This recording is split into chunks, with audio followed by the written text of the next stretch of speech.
Alright, chat. Great to see you all again. Things are going to be a bit interesting this time because my setup is temporarily adjusted. Here we go. Welcome back, everybody.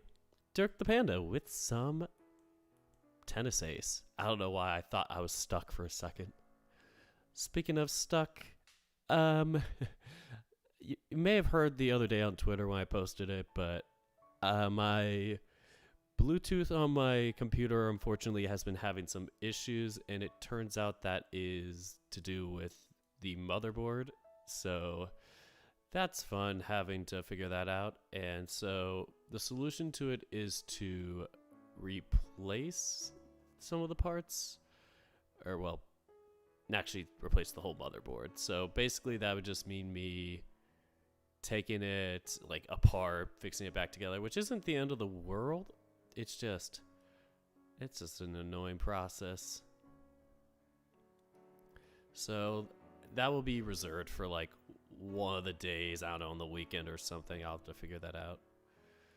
And I don't know why. Technical issues always seem to happen on a Dirk stream, but for some reason there is a little bar thing that is blipping back and forth under here, and I don't know why. Gonna disable. It's still going. Lock. Preview scaling maybe. To canvas. It's blinking even harder now.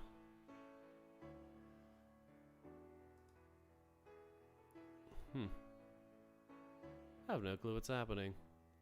But anyway, glad to see y'all here. This is the big day, the day 37 or 36. It's 37 for Shoichi, I forgot for Keisuke.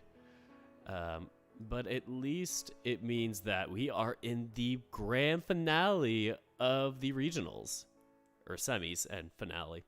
This is the big day. We face off against Keisuke first, and if we win, probably 99.99999% chance we're going to face Tanabe. I think there's no way he's going to lose to whoever he's facing, who we don't know. Whoever he's facing. But yes, hello to everybody. Inugami, Matt, Lion, Gabriel. Great to see you all here.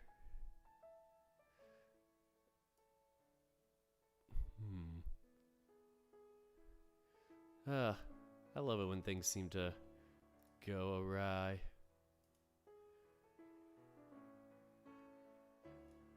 I'm gonna disable preview again. You don't get a preview. You've lost preview privileges, Dirk.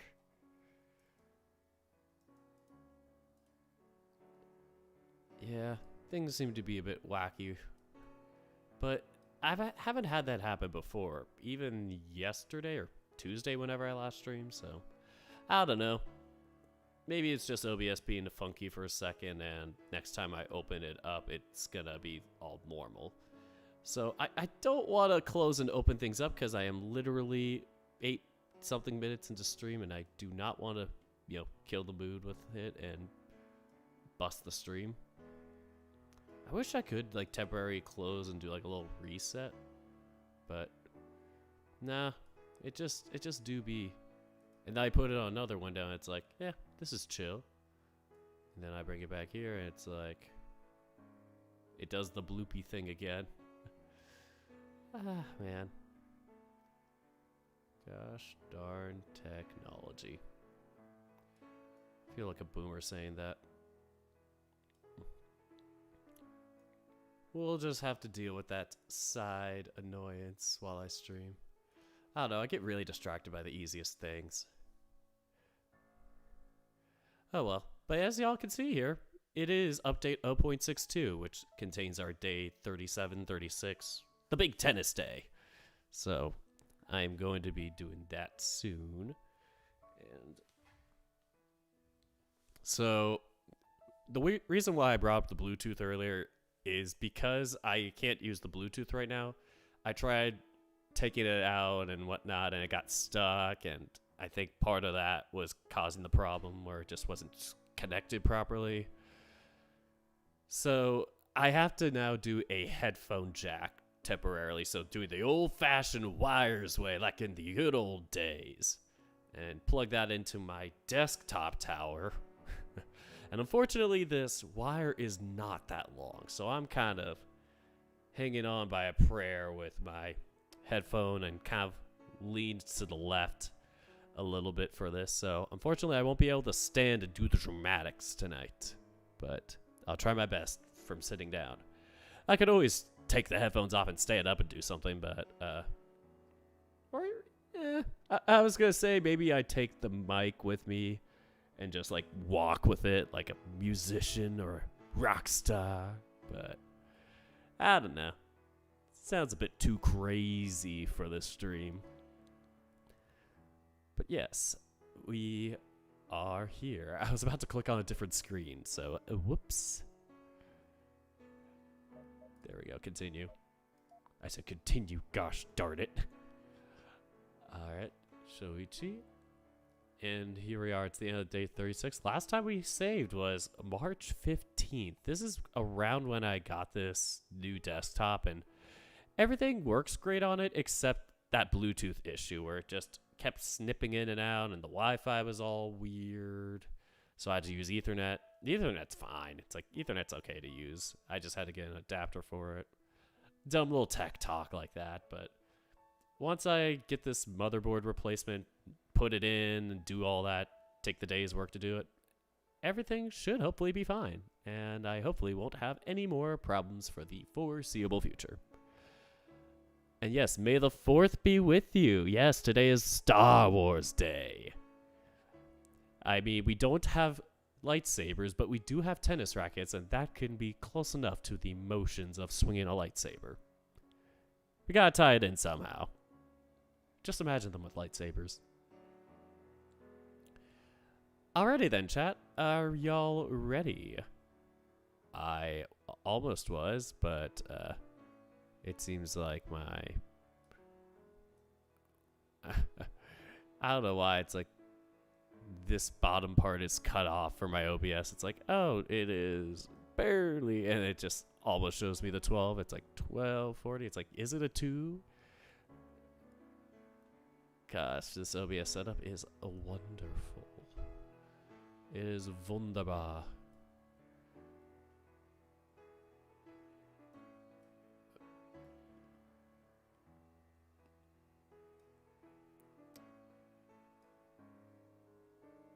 Yeah. Very not cash money right now.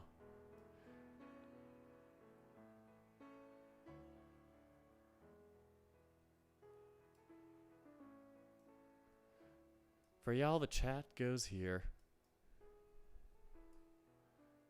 I hate it.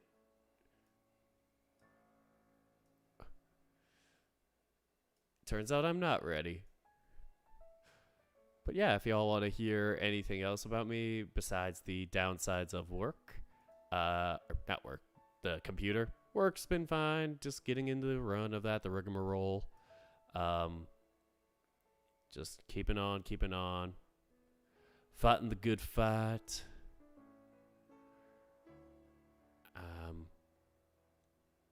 Other than that, yeah, not much. Just enjoy myself, enjoy my best life. I almost hit the wrong button for a second, and that would have been a bit terrifying. So yeah, preparation. I do not have it, apparently. Oh my gosh. Yeah, things are going awry with setting up. The stream itself is fine. It's just I tried to move the OBS screen around a few times. It's like, no, I don't want to be here. I'm like, get in there. All right. Oh, finished files. Congrats. Is it Walt? My eyes be a weary. I think it's Walt. And oh, I have a tennis tournament tomorrow. Good luck with that, Adam. I'm really excited for you. Tennis do be fun. I stopped playing Devil May Cry for this. Oh boy, I hope I'm worth your time. Don't worry, we will get started soon. I just had to figure some stuff out, do a little finagling.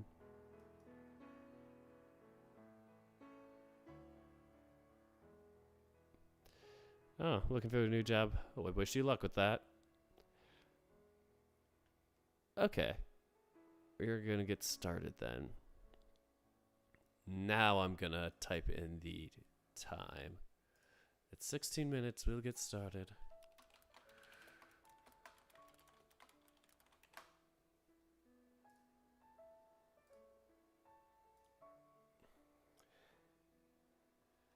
Alright, before we do, just a little bit stretch. Make sure you are all nice and stretched out for today's stream. Get ready for the finals of Tennis Ace. Not the finale of Tennis Ace, but the finals of the regional tournament. Sorry.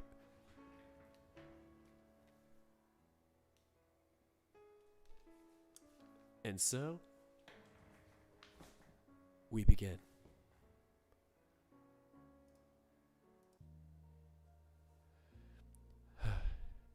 Even if Hayato-kun was the only other guy in our group, the knowledge that everyone save the three of us was eliminated is enough to make the place feel a lot quieter than usual.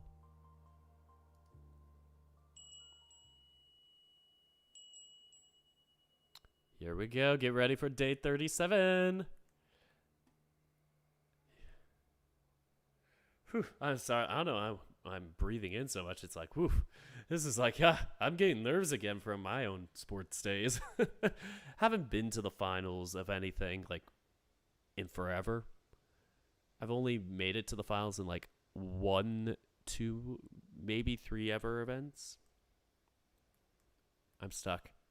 Chat. I got stuck for a sec. I don't know why.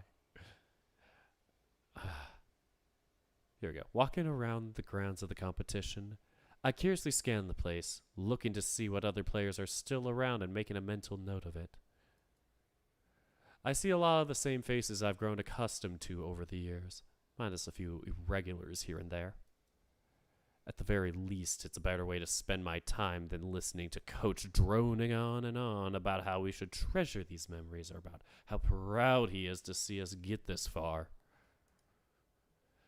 I get that everyone is a little sentimental since Sai and I graduate this year, but I don't have the stomach for all this sugar. Plus, this mood has been weird since this morning.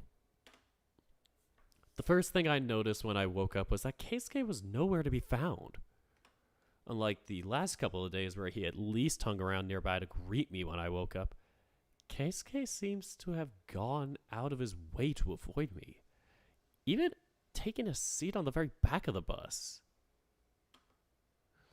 Even Sai was puzzled by it. At least once I was able to drag her attention away from her thoughts.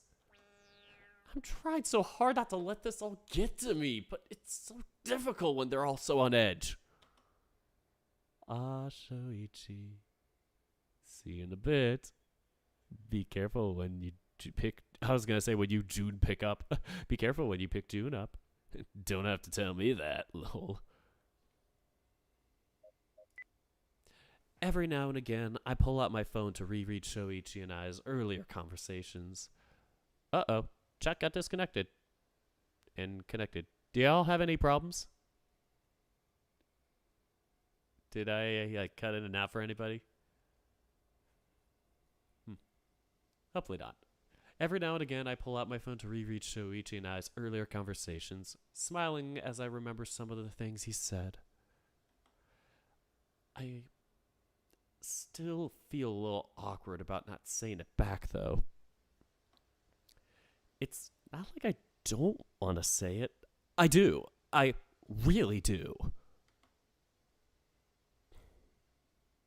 But I don't want to think...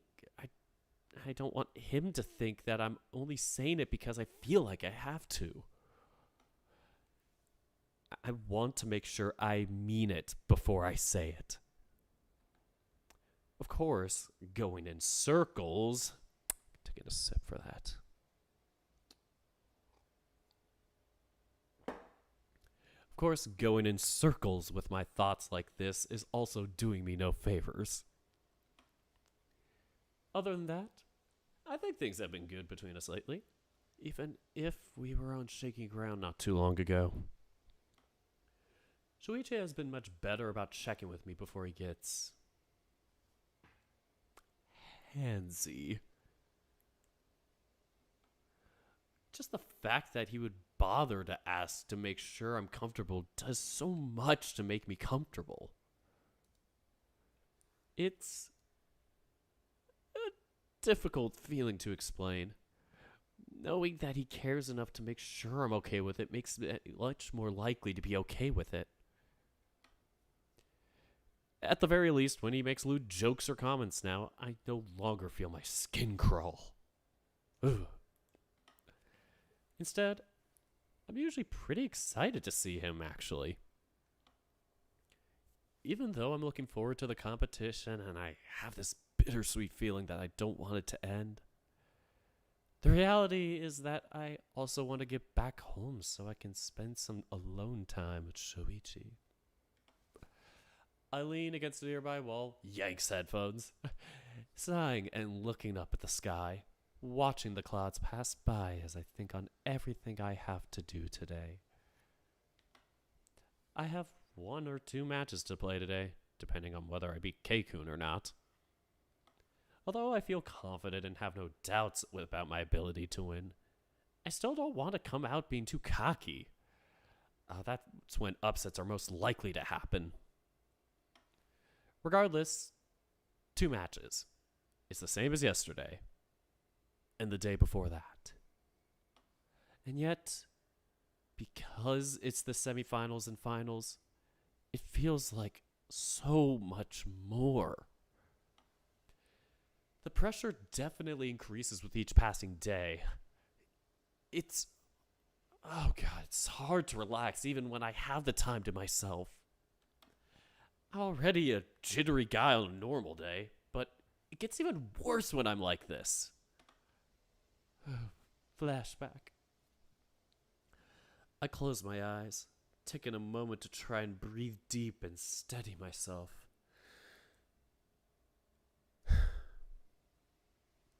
I'm no good to anyone if I go off the rails.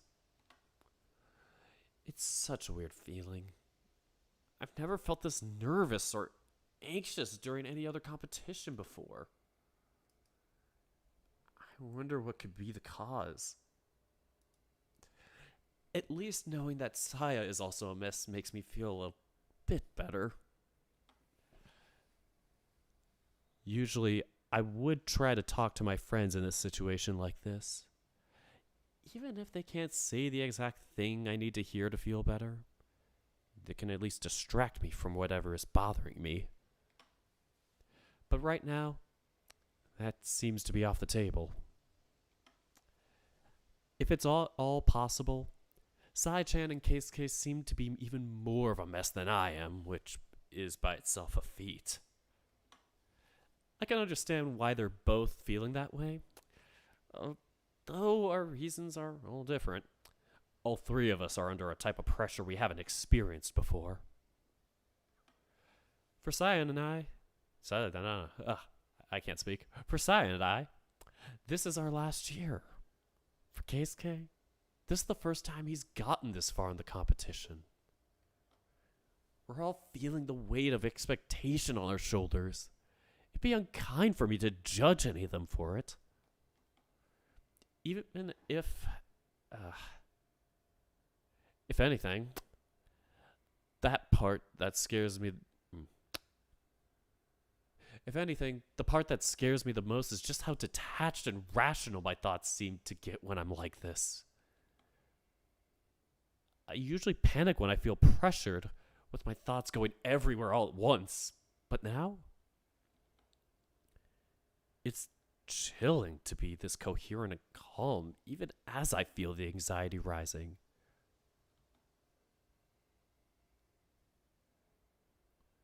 I take a particularly deep breath. My lungs inflate slowly and completely until they're at capacity, feeling my whole body being invigorated. Then, I take care to breathe out once more.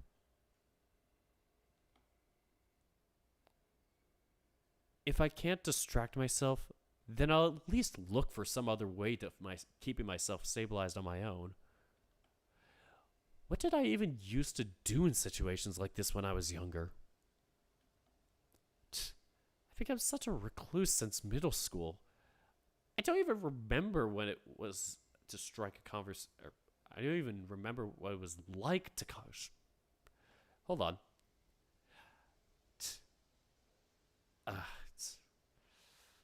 I've become such a recluse since middle school. I don't even remember what it was like to strike a conversation with random people. Come to think of it, it feels like I can't read. Come to think of it, it feels like a whole lifetime ago. I don't even feel like the same person. Relatable. The mere thought of going up to complete strangers and striking up conversations as if it were nothing makes me cringe. Yet, I do remember doing that a lot.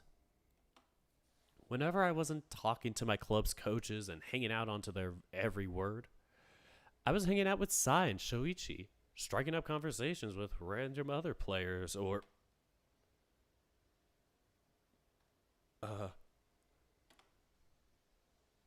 hanging out with Tanabe. Well, that ship has long sailed. I'm not going there anytime soon. Nor do I feel like I could strike up conversations with total strangers as I am right now. I guess I'll look for Coach Mikado. I don't really expect him to be able to do much, but he surprised me a few times over the last few months, so maybe? You have not missed anything, Royal Gaines. Just the start of day 37, the tennis semis and finals of the regionals. But anyway, I look around for him for a bit. The crowd is a lot thinner compared to the last 2 days of the competition, but even then, he's still a little difficult to spot. Seriously, it shouldn't be this hard to find him. God, he's a huge green crocodile. It's not like there's that many crocodiles in Japan in the first place. This shouldn't be difficult. Eventually, I managed to find him talking to a few other adults that seemed to be a mixture of event organizers and coaches from other clubs. I hang around at a distance, unsure if I should say something and interrupt them. Soon enough, however, one of them notices me and seems to point me out to the rest of the group. I panic ever so slightly when I see them all looking my way, but Coach says something to them and waves the group as he walks my way. Oh, did you need something, Nikado? I was about to call him Nikado. Nikado Mishamayakado. No, I can't. Did you need something, Nico-san? I'm sorry to interrupt. Sorry? What's the sudden coyness? That's not like you at all. I am well aware of that. You don't need to point it out to me, useless old man. Never mind. I don't need anything. Come on. Don't be like that. You already came all this way. You clearly need something from me. The crocodile frowns, looking down at me with a surprisingly stern expression that I am not used to seeing on him. If anything, he's always so annoyingly jovial and flippant that it's hard to ever take him seriously. I guess. I've just had a lot on my mind. Are you nervous? Feeling the anxiety before your matches start to settle in? The crocodile cuts right to the main issue so suddenly that I'm caught off guard. God, I must have looked properly shocked at this question, because he smiles crookedly. Crockedly. Crockedly. No? Okay. I must have looked properly shocked at his question, because he smiles crookedly upon seeing my face, showing some of those teeth that he usually tries his best to keep hidden. As much as you might not seem to believe me, I have been doing this for a while, Nico-kun. You're the first athlete I mentored, even if you are by far the most combative one. What do you mean? The crocodile snorts, shaking his head in amusement. Oh, what? You think I never noticed how little you seem to trust my input? Granted, my particular brand of coaching relies a lot on observing the players quietly and only intervening when absolutely necessary so as to help them become more independent and self-sufficient. So I'm used to a little bit of distrust. Are you serious? So what, you're intentionally hands-off? And wait, to help us be more independent and self-sufficient? Even if that is true, which I'm not at all convinced by, how is anyone supposed to know that if you don't say so? But let's see. I'll admit I'm a little surprised. You never came to me for help before. And I never really figured that you needed direct intervention now either. So I'm a bit moved. I guess you did say before that you never altered my training regimen because you felt I was already working on everything I needed to. Correct. Sorry, I got distracted by the new comments. I'm doing okay. Crocodile nods, his lips, question mark, if that's what you call them, whatever these things are, curling into a faint grin. In terms of your physique and your skill set, you already are at the top of your age group. Japanese players in general tend to struggle with the physicality in certain sports and need to rely on trickiness or technical skills. But you have a physique that's quite gifted and uncommon by our standards. Well, none of that is news to me. But it's not like my physique is that great outside of our very small pond. I'd be downright average by international standards. In fact, that's been even more than proven to be. Even more, Saki-senpai told me about how much he struggled when he left the country. That aside, you are pretty much the gold standard when it comes to self-reliance. You quickly figure out what it is that you need to work on, and even if you dragged your feet a fair bit during the last 2 years, you would always put the work in the areas that needed it. If anything, your issues have always been much more down to your mental state. Your improvement has been stagnant since you entered high school. First, I thought you were just a particularly promising middle school player who peaked rather early, but every now and then, I would see glimpses of potential. That convinced me there was something else going on. The crocodile sighs, placing a hand on his waist and lowering his head in frustration. For the very first time ever, I start seeing what could be the serious side of the man. I didn't know he watched me this closely, let alone that he had this many thoughts about my progress.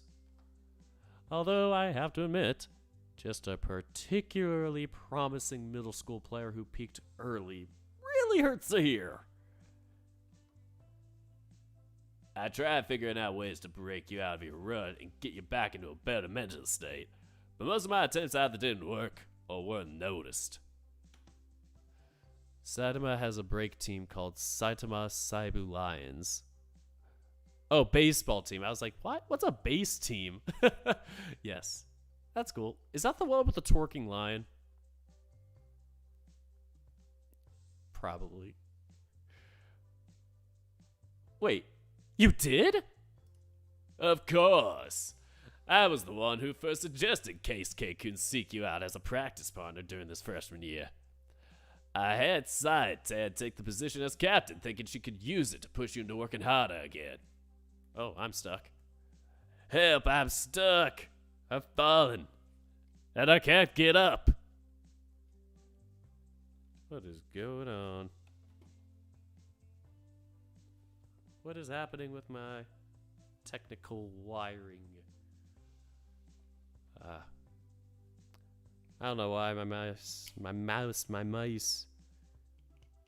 It's like I had to plug it in again. Plug it out, and put it back in. Of course. What he said.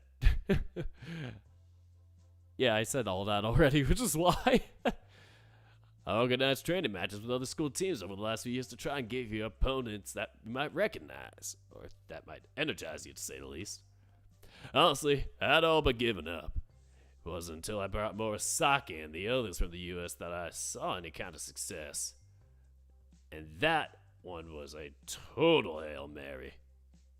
The school didn't even cover all the costs involved with bringing him there earlier than intended, so I had to pay for a fair bit out of pocket. Wait, seriously? The crocodile frowns, staring at me in what I could only describe as a mixture of disappointment and disbelief. Whatever you might think of me, I take my job very seriously. Nico-kun, seeing such a talented young athlete underperforming and losing love for the sport I adore so much hurts me. I didn't know any of that. I mean, yeah, he's been a lot more involved over the past couple of months. Even my notoriously low opinion of him had been on a high recently, but by this much? I didn't know any of that. I didn't even know you liked tennis that much.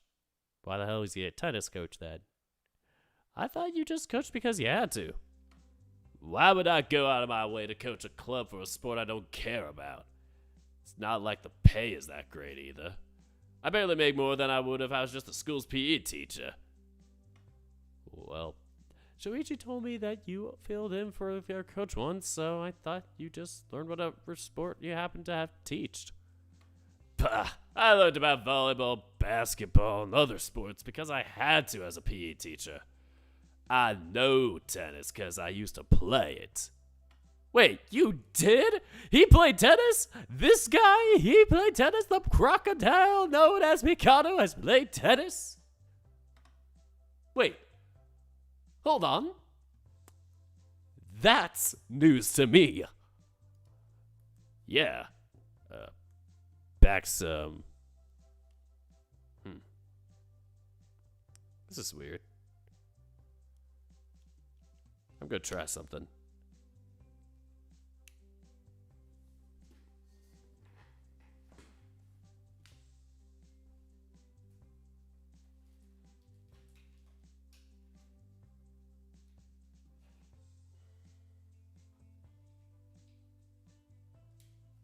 My mice keeps dying, and it's not because of battery. It's a weird thing, but it should work fine.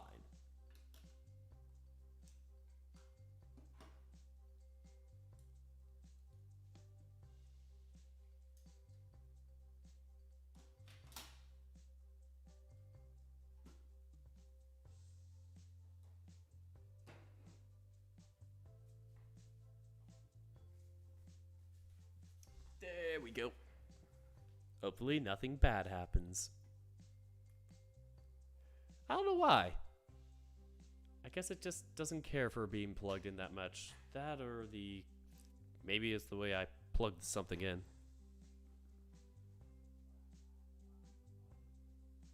I don't know. Things do be things. But yeah, back some. God, is it 20 years already? God, good grief, I'm old.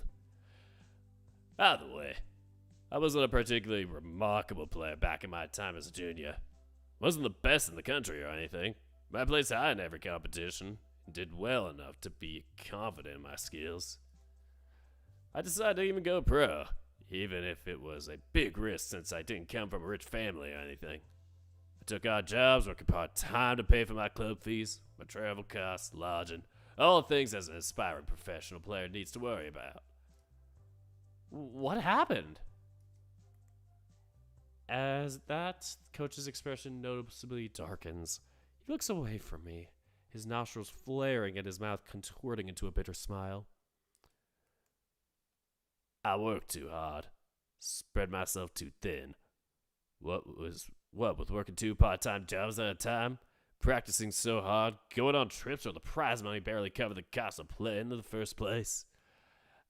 I started making my way up the ranks slowly, but the stress and fatigue started wearing on my body. I started developing some pain in my left elbow and wrist, but I pushed through it by taking lots of painkillers and anti-inflammatories. I kept it from my coaches too, since I knew they would make me stop playing. When you're just in your early 20s, you really do think you're invincible at all. And once you start getting desperate, well...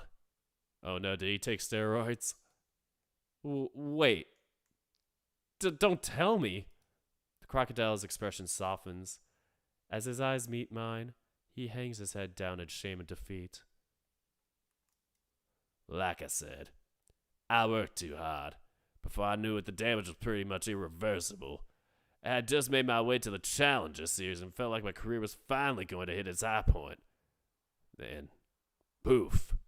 At 22, it was over. I still struggle with full range of motion in my wrist, and I can't play for long periods of time. Are you serious? That's awful. I didn't know about any of this. That coach was a former professional player is already shocking news enough. But to have his career end like that? It's why I keep such a close eye on my players from a distance. Players need experience learning to think for themselves and figuring out their needs when they still have a safety net to fall back on if necessary. Otherwise, they get so used to being directed and micromanaged that they never learn to think for themselves. So when they finally start being more independent, they don't know how to make good decisions. They might start disagreeing with their coaches because their new taste of independence makes them defiant. Or they may not have the resources to get regular enough coaching. Players who have just become young adults are surprisingly vulnerable. They have a lot of independence they've never experienced before.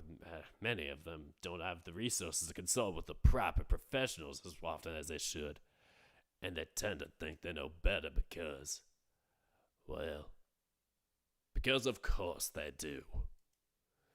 Coach's forlorn expression finally breaks out into a genuine toothy smile, looking at me like there's something so funny that I don't know about. I mean, really? Have you met players your age? Y'all are a nightmare. It only tends to get worse before it gets better. Well, we're not that bad, says the one who constantly makes a point to doubt me on almost everything I say. I can't deny that. I'm sorry. What for? I don't regret any of it. But your career was...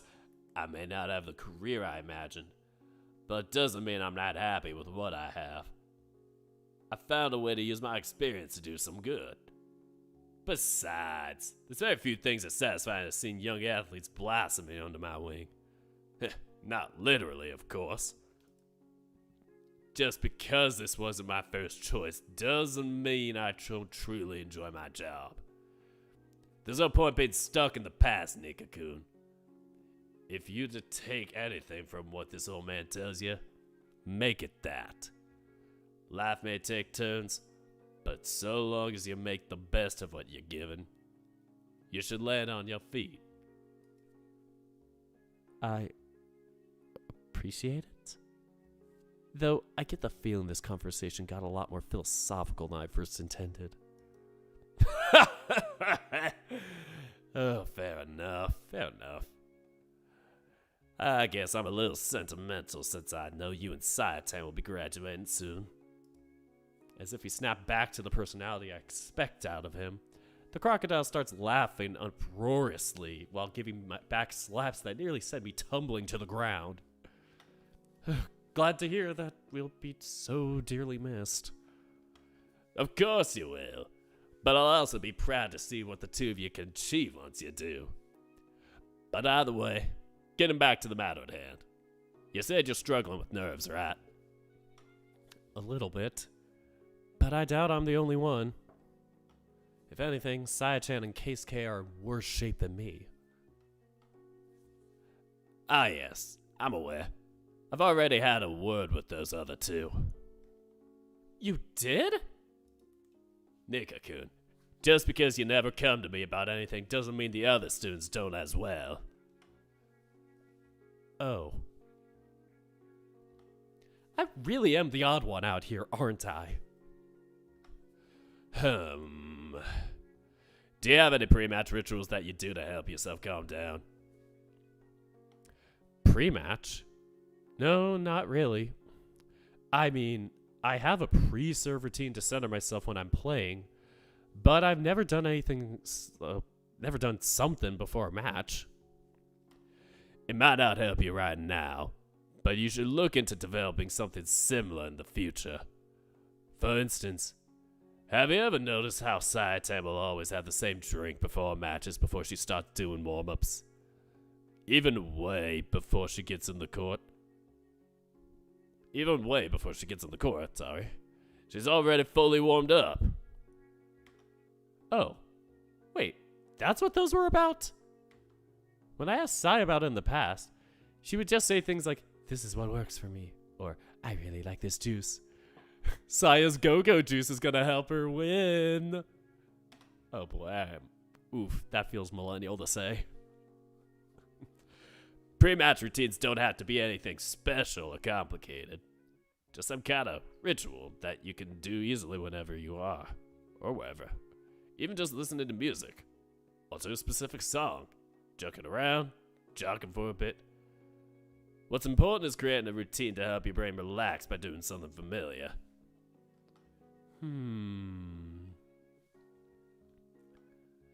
I can see how that would be helpful, yeah? Not that it does anything for me right now. Granted, I was looking for a distraction more than anything, so even this conversation is already making me feel better in a sense. Other than that, the biggest thing I thought you needed to work on has already been tackled some time ago, so there isn't much for me to say. Perhaps doing some basic warm-ups would give you something else to focus on right now. The biggest thing? Your defeatist attitude. You get too into your head when facing certain people. As soon as things stop going your way, instead of going into challenger mode, you shut down and stop being able to do your best. Look at Tanabe-kun, for instance. By rights, there isn't all that much separating you two. Defeating him shouldn't be impossible. And yet every time I face against him recently, I get my ass kicked. It was the same when you played against Sayatan. The skill difference wasn't that big, but the moment you started getting some pushback, you completely crumbled. Meanwhile, less than a week later, you not only managed to pick yourself back up and start playing your best again, you also improved. I do remember Saya-chan griping about that, yeah? She said playing against me was really stressful or something. If anything, I've always been praised for picking things up and improving fast. That was one of my main strengths. But for all of my high school career, I didn't feel like it at all. I felt stuck. It's true that I've gotten faster and faster at giving up whenever I play against Tanabe, to the point that it's embarrassing to admit it myself. You got so used to dominating the competition that you never really learned to properly deal with difficulties on the court. Winning was a matter of fact for you, so when it doesn't come as easily, you panic and spiral. That much has been obvious from the start. That's why I've tried to have others challenge you as much as possible since you came to the school. I see. I never thought about that. I knew there was something wrong with me, but I didn't want to admit it, either to myself or to others. It's embarrassing that it took me as long to start listening. Now I'm stuck playing catch-up because I was doing fuck all for the last few years. That is not the continue button. Ugh! I hate myself so much! I really wish you had something... Oh, I really wish you had said something about it sooner. Yes, right. Being one more voice thrown in the void with the dozens of others you were ignoring would have made a difference. What? Gah. I'm offended. Holy shit, that one went straight for my throat. I can barely speak. You're killing my vocal cords, Nico. I'm sorry? Coach gives me a few gentle, encouraging pats on the shoulder, which only serves, tennis pun, to prove, too much service here, which only serves to prove that he can be gentle with those and that there's no excuse for how rough he is sometimes, and flashes me a smile. For now, I would suggest focusing on things one step at a time. Instead of thinking of how you have 2 matches to play and win, focus on doing some light stretching, or talk to someone to pass the time. Maybe you even head to one of the back courts down the street and hit some balls back and forth on the wall. Some players do that. I'd rather not go that far. My match with Keisuke is in less than an hour. The crocodile's smile widens at that, seeming somehow amused by my statement. For some reason, that kind of smug expression on him really grinds my gears. That is true. You have to make sure you're on time. Yeah, well, thanks, I guess. You really couldn't leave that last part out, could you? Oh, that'd be against my brand. Look with your special eyes. Makes sense. Either way, don't hesitate to come to me if you need something. Yes, sir. I could get used to this. I wouldn't if I were you. Bye. Bye. Why am I the way I am? The crocodile laughs, shaking his head in amusement before turning around and walking back towards the group of coaches and staff he was talking to before. To be completely honest, it's not as if anything has really changed. I'm still in the same situation as before, but that conversation invigorated me somewhat. I'm not totally sure why, but I suddenly feel much better. Who knows? That guy could be an actual good coach. Who knew? Maybe I had the wrong idea about him after all. Then again, he could have shown it a lot sooner than half a year before I graduate. I'll try talking to Saya-chan again and seeing if she needs some encouragement. I tried doing the same for Keikun, but I have no idea where he is since he fucked off to God knows where, and I haven't seen him in a while. At least... is the music too quiet for y'all? I know it's like really low.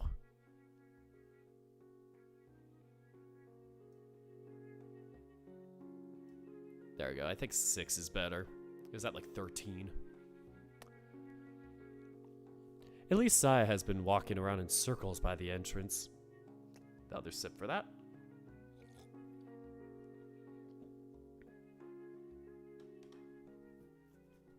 Sometime later.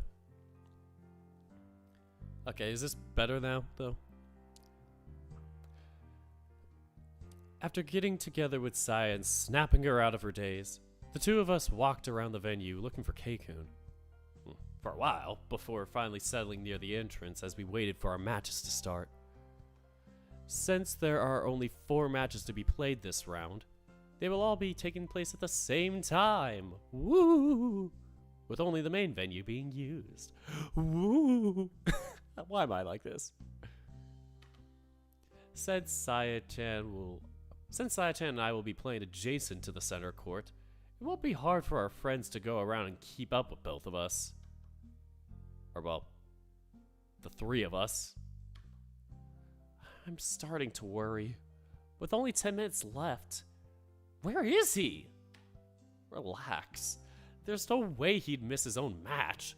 Do you know how long he's waiting for an actual chance to play against me in an official match?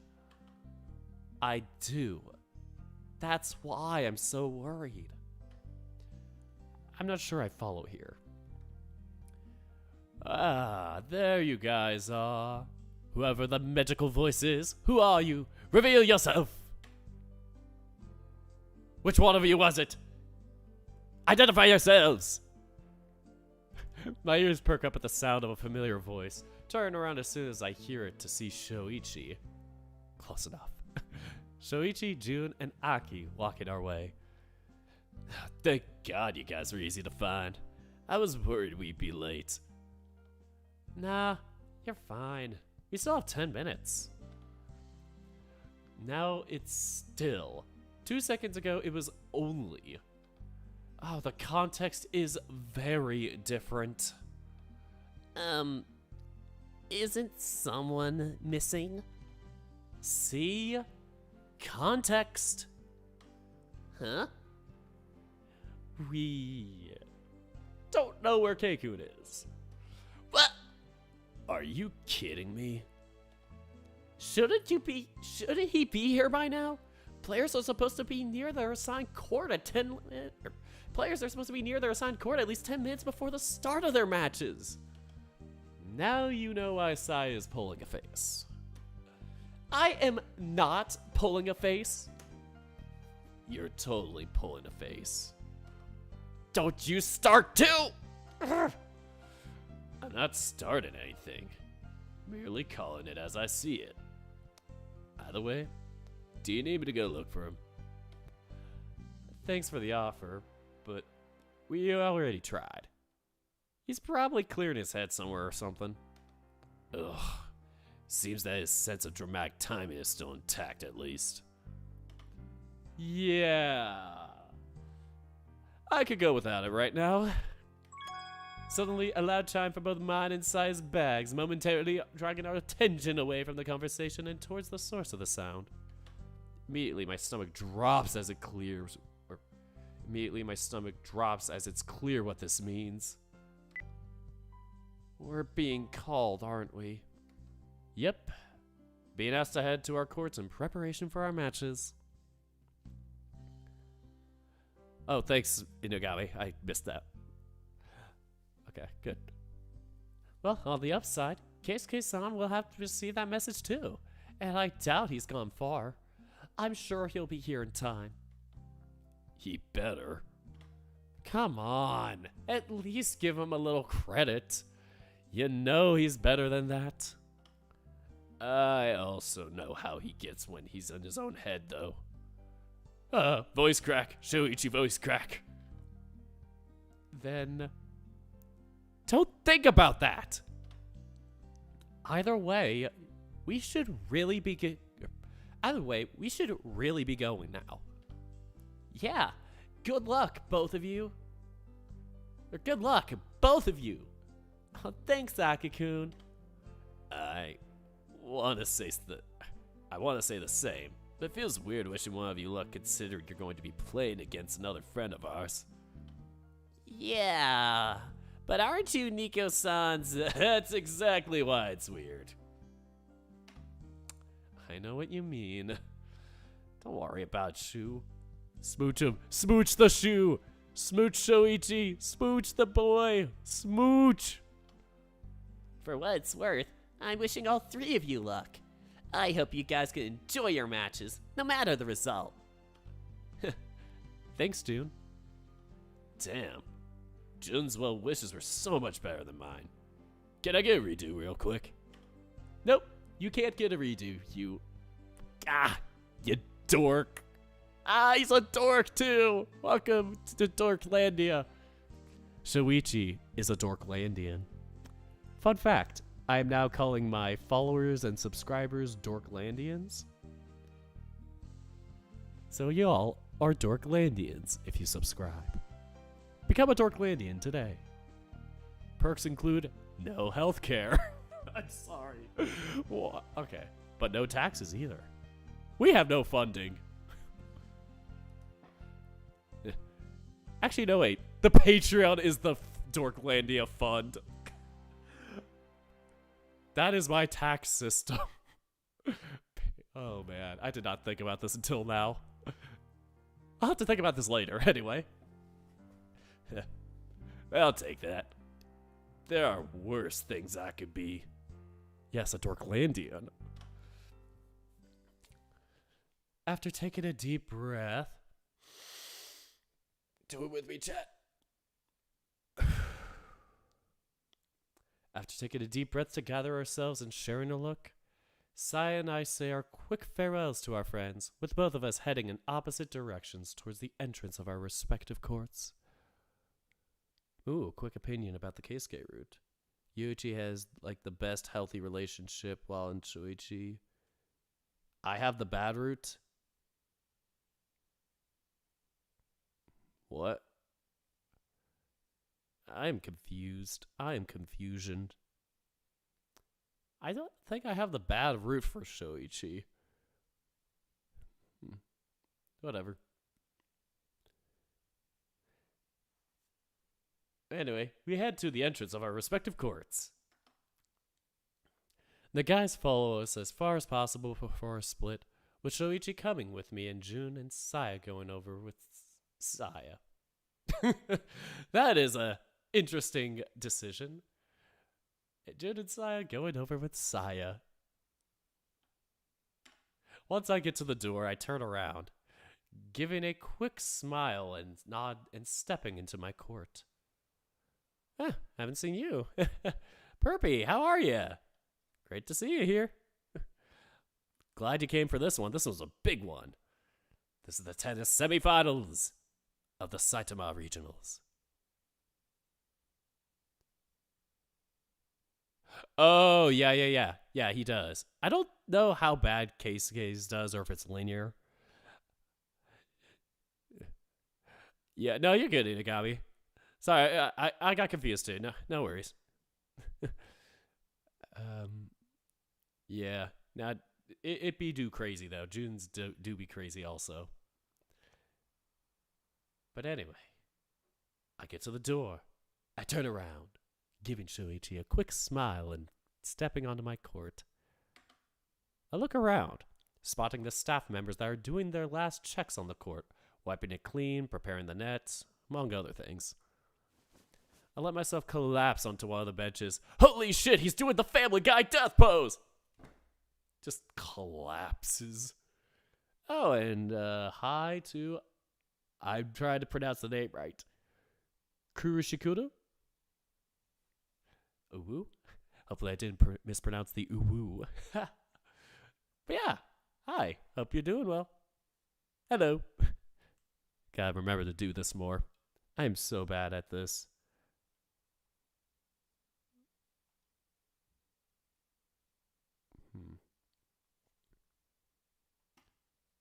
I also need to see what's up with the mouse sometimes. Like, I forget if it's like if it auto rests or why do it be the way it do be.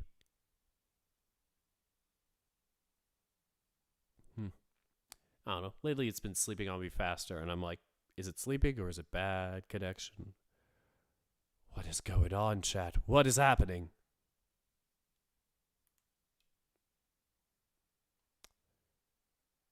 But I wait impatiently, staring at them work while I wait impatiently for our match to start. I'm not impatient. You are. You're impatient. Every now and again, I glance nervously at the entrance, hoping to see Keisuke appear soon. Several minutes pass, with me growing more and more anxious about it. At some point, I even notice the umpire glancing at his watch at some point, which only makes my stomach drop further.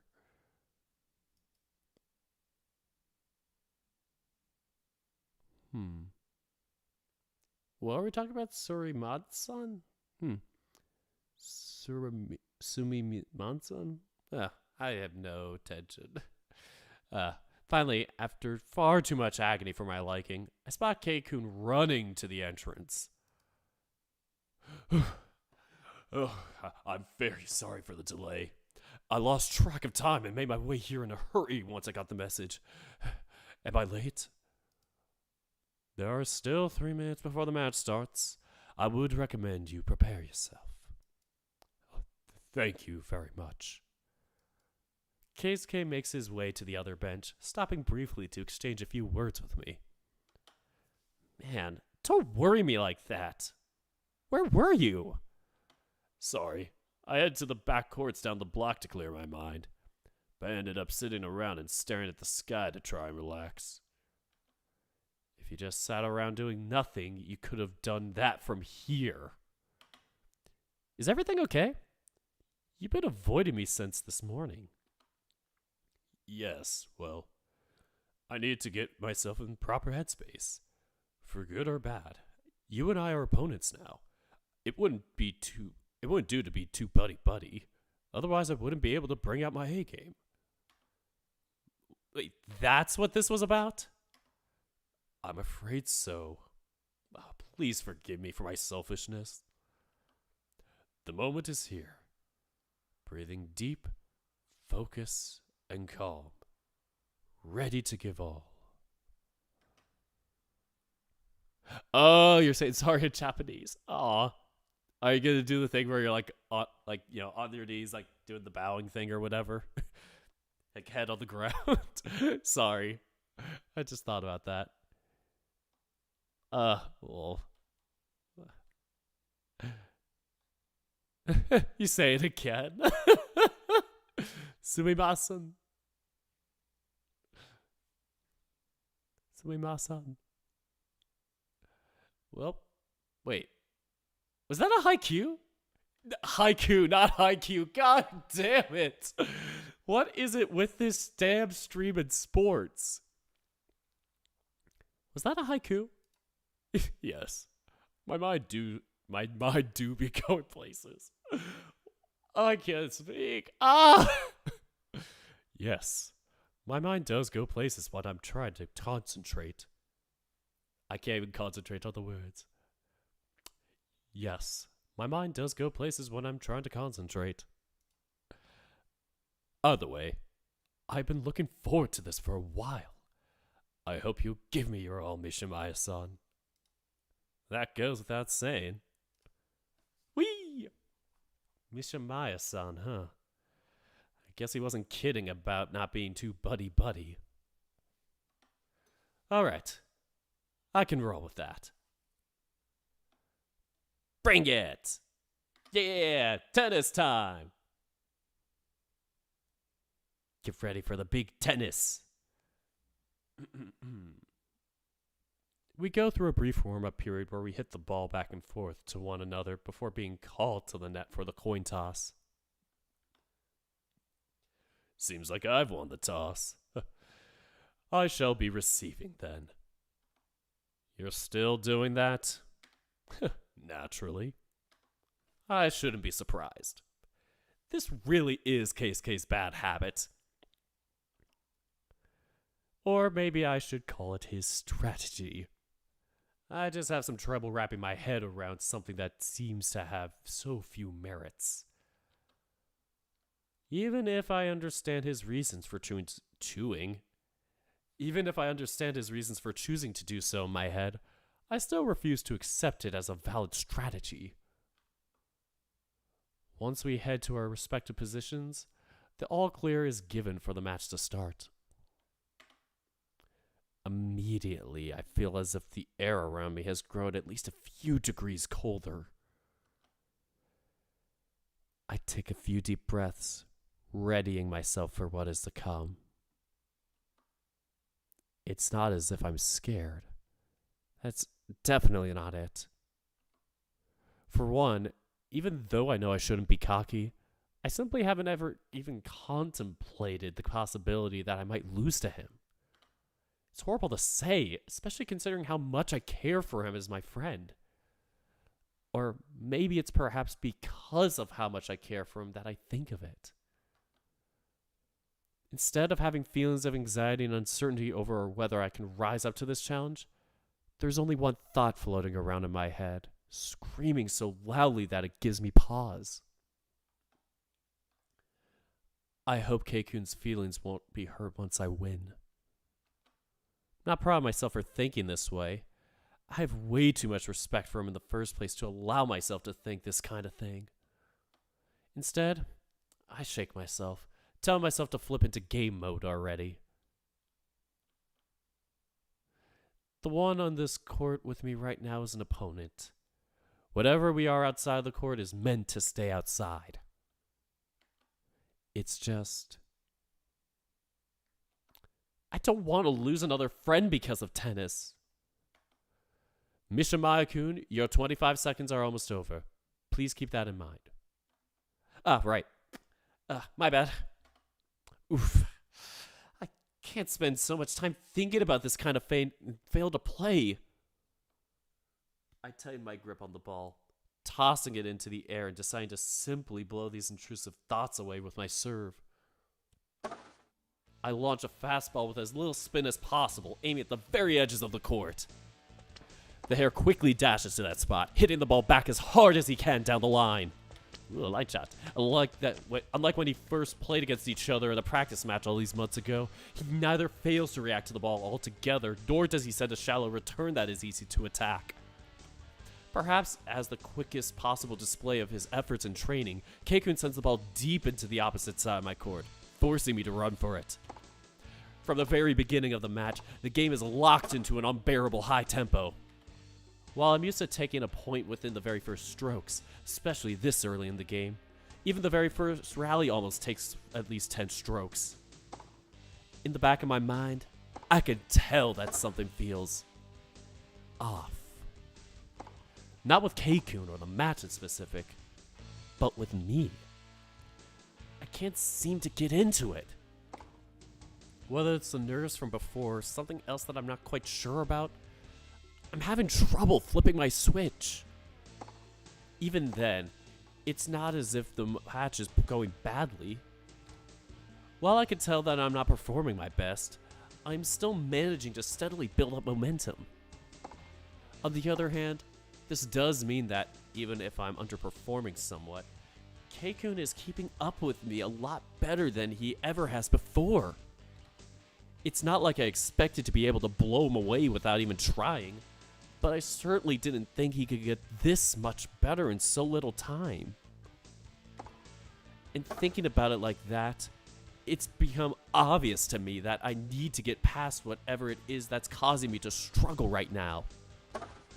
However, I can't quite shake off the feeling that something isn't right. Game Mishimaya. 4 games to 4. I gotta be more official because it's tennis. Despite me trying as hard as I can to get my head into the game, I can't seem to take that last step required to break Keisuke's service game. Yes! From the corner of my eye, I could see Keikun fist pumping and then muttering some stuff to himself that I can't quite catch from this far away. I don't get it. Something about this sight is sending alarm bells ringing in my head. It's like every instinct of mine is telling me to be on the lookout for something. But what?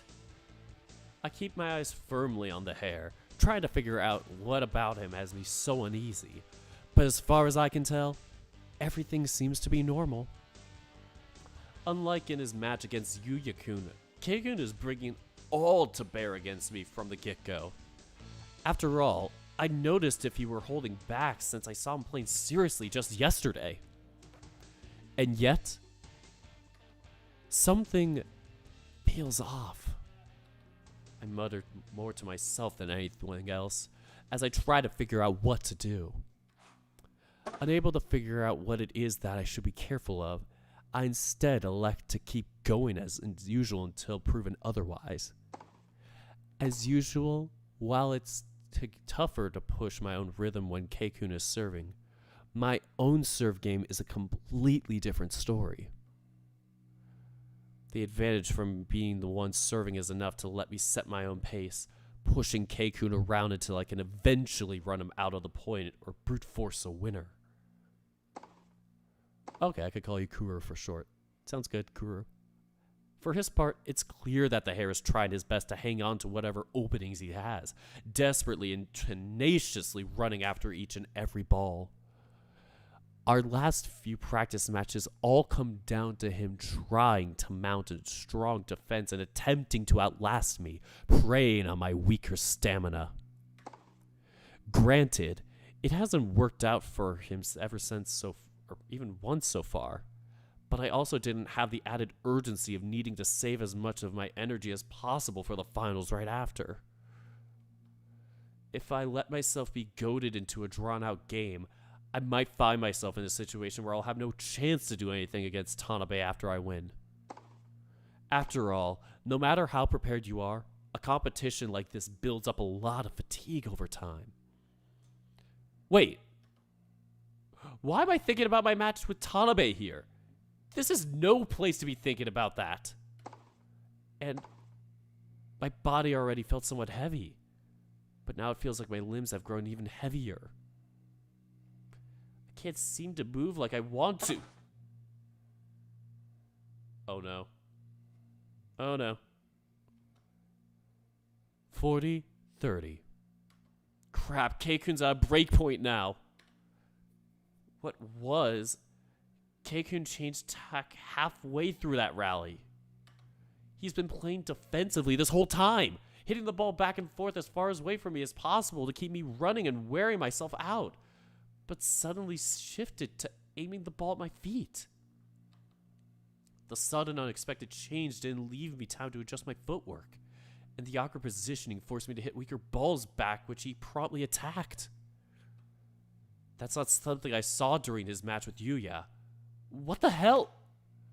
Player Mishimaya, please get in position to serve. Right. My bad. Shit, this isn't the time to be breaking down like that, Nico. What the hell is going on with me? Not only am I struggling to get into it, but I keep getting distracted. Nothing I can do now but try to switch back. Come on, Nico.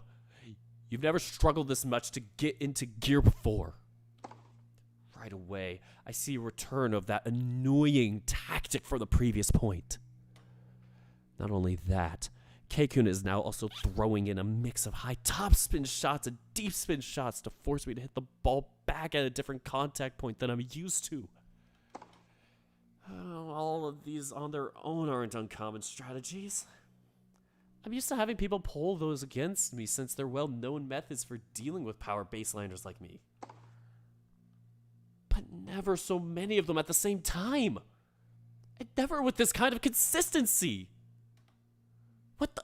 Wait, are you telling me he was still holding something back in his last match to use against me? Are you serious? Shoot! After pushing me around for an entire long rally with a sudden focus on topspin shots and aiming constantly at the baseline, the hare suddenly shoots a shallow slice near the net that tries to slip out of the court. I run after it, but the ball just has enough power to be unreachable with my delayed reaction, especially as I stumble onto my own 2 feet and nearly fall to the floor. Game Urushihara, 5-4. Immediately, I began to hear a few murmurs from all around us. Even I am stunned. Keikun broke my serve. Here, in an official match of all places. How? No. Hang on a second. That's not what you should be so surprised about. That entire rally. What the hell was that? That he'd be able to think of those kinds of strategies isn't all that surprising since they're so standard. But when did Keikun ever have the chance to practice them into this level? As play restarts with Keikun now serving, the same strategies from before make a reappearance, along with a liberal use of kick serves and even more shot variation than before. There's no doubt in my mind that the hare had prepared a lot of countermeasures against me, and kept them hidden for as long as possible so as to strike when I'm most vulnerable. He knew that the shock would destabilize me and gave him an opening to exploit. And now, I'm being led by the nose by him. He's never once played like that during our practice matches. Has he been planning this the whole time? There's no way, right? I mean, I know he can be sly, but he intentionally held back for months during practice matches just so he could surprise me at a competition? Are we supposed to be friends? Would you really do something so scummy as asking me to be your practice partner and then using those matches to mislead me? That would be brilliant. There's no way he could have pulled those tactics off with so well as if he had been practicing them somewhere. All at once, I'm hit by the quick and merciless realization that, as much as he might be my friend, the person standing in front of me did not hesitate to mislead me for the longest time for a chance at victory.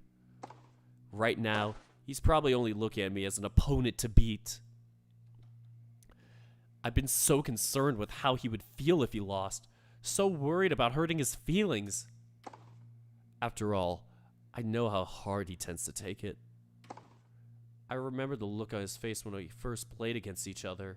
Remember how angry he was when Morisaki and Sasaki-san first came back to Japan to help us train. I remember how upset he was when he lost to Yuya-kun a few months ago. I've been so worried about treating Kei-kun like my friend that I haven't been taking him seriously as my rival. Have I been the insensitive one for worrying so much about these things? Game and first set won by Urushihara. 6 games to 4. Oh my god, we lost! We lost our first game! Our first set! Isn't this exactly what I did with Takage-kan back in the day, too? And look where that's led me. Yes! I'm just imagining him going, yes! Yes! Keiko pumps his fist, screaming so loudly in celebration as to earn himself a glare from the umpire. Sorry, I got too excited. Even the Keisuke that never managed to steal a set from me before is now loudly celebrating, as if he had won the whole match. I quickly make my way to the bench, grabbing a towel and patting myself dry before covering my head with it. From the corner of my eye, I could tell that Urushihara dollies for a few seconds, stopping for a bit and looking hesitantly at me before proceeding to his bench. But I don't have the leeway to think about that right now. More than anything, I need to fix my mistaken thought process before it causes me to stumble once more. I absolutely cannot allow myself to make this kind of mistake again. 1-0. This is the first time he's ever taken a set from me. Not to mention the first time I've ever dropped a set to anyone in this competition other than Takage. What is this frustration? My heart is beating so hard that my chest hurts. I bite my quivering lip as I clutch my chest, trying as hard as I can to understand this feeling that I haven't felt in so long. The feeling of damaged pride and anger. The humiliation. Even though I told myself I could never imagine losing a single set to Keisuke, I find myself here now. Just watching him celebrate earlier frustrates me. All at once, I cut down the image of my friend Keisuke standing in front of me and instantly burning that of the player Urushihara gleefully celebrating in front of me into my mind. At this rate, if I continue to take things in this half-hearted way, I never will be able to amount to anything. Forced with the very real prospect of being beaten due to my own stupidity, useless hang-ups, I finally find a certain something called resolve. While I open my eyes and step back into the court at the end of the break, my previously chaotic thoughts have stilled and cohered into a single stream of consciousness. On my pride of Japan's former #1, I absolutely refuse this force to continue any longer. While I previously worried about Nia and how much he seemed to be struggling on the court, that concern was quickly flipped on its head by the start of the second set. The match that, up until 20 minutes ago, had been painful to watch even before Urushihara found a way to break through, was now turned the total opposite way. Brought face to face with a certain vision I hadn't seen in years, I could do nothing but watch with wide eyes, my jaw having long gone slack. It's a view I'd only gotten glimpses of a couple of times in the past year. One that I thought was completely lost to me by now. Ni, who I thought previously or was already playing his best, suddenly turned into a completely different player. His face that had contorted into a look of panic and discomfort was now impassive and focused. By comparison, Urushiharu's was now twisted into a frantic, desperate frown as he chases uselessly after each and every ball, barely managing to reach them at all. Aniki! And I was hardly the only person to be stunned into silence. The crowd that had grown extra rowdy after Urushiharu snuck away with the first set now watched in a mix of shock and maybe even horror. Is that really Nico-san? I could only silently nod. That was certainly a Nico I thought was gone for good. The Nico standing on that court. Hold on. Oh, it was working. I was like, why is this not turning on? I don't know why the lights aren't on for the side thing. Oh. What the? Things be happening. I'm scared. Nico standing on that court looked excitedly as I remembered from my childhood memories. The one that began fading away little by little during middle school, till disappearing for good during the last U15 All Japan in our senior year 3 years ago. It wasn't just his attitude that changed either. His shots became both stronger and scarily precise. Not only that, Urushiharu's new strategies that had been previously causing him so much trouble got so dismantled one by one as if they were nothing. Whenever Urushiharu attempted to use some new trick, Ni would quickly adapt to it, changing his playstyle to neutralize it. It was as if several aspects of his game had suddenly improved by several levels all at once. And yet, he still continued to improve before my very eyes. The distance between the two of them that had seemed so small during the first set now grew larger and larger until it resembled an abyss. Keisuke can't touch him anymore. Even if I'm happy, hell, I'm elated to see that Nico is finally coming back to his old self. I can't help but feel bad for Keisuke. Just seeing the look on his face makes me grimace. I want my boyfriend to win, but I never wanted to see Keisuke this crushed. For all of our disagreements, he's still my friend. I feel so conflicted right now. Game Mishimaya, 5-2. Keisuke can barely even score anymore, and the rare times when he does tend to be more due to Ni's own unforced errors more than anything. Maybe as a reflection of Ni's growing confidence, he's begun taking a lot more risks and making unconventional plays. While they have been working ridiculously and frighteningly well, he still makes mistakes every now and then. However, the part that's most terrifying isn't even that. It's how he's not at all affected by whatever mistakes he does make. Even when he messes up, or when Keisuke manages to steal a point away from him, Nico shrugs it off as if nothing happened and adapts to it, using his mistakes to adjust further and getting it right the next time. Keisuke, please don't give up. Don't let this shake you up more than it already has. You're not the kind of person to simply roll over and throw in the towel. Come on. If you don't fight this, you won't be able to keep your head held high after all is said and done. Game and second set won by Mishimaya, 6-2. Shit! I don't even know who I'm cheering for anymore. Why does this stuff have to be so complicated? Oh, did they only just finish the second set? It's Tanabe! Tanabe! It's me! It's not me. This is not the real me. Weird. Suddenly, a particular voice cuts through the fog of my thoughts, snapping me back to reality. Tanabe-san. Hello again, Urata-san. Hey there, Takagi-ni.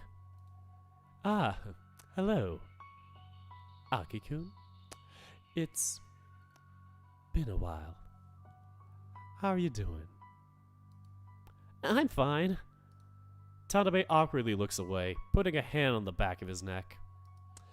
So, Urashihara-kun already took the first set away, it seems. That's certainly unexpected. What's with the score for the second set, though? Seems the match was fairly close at first, but now it's not. Did Urashihara-kun run out of stamina or something? Not really. Then what happened? How can there be such a massive difference out of nowhere? Is Urashihara-kun hurt? Actually, it's Nico-san that's different. Different? It's, kind of incredible. He's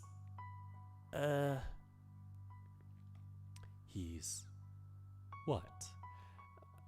He's what? I can't quite understand what you're saying. I can't understand what you're saying. What's incredible?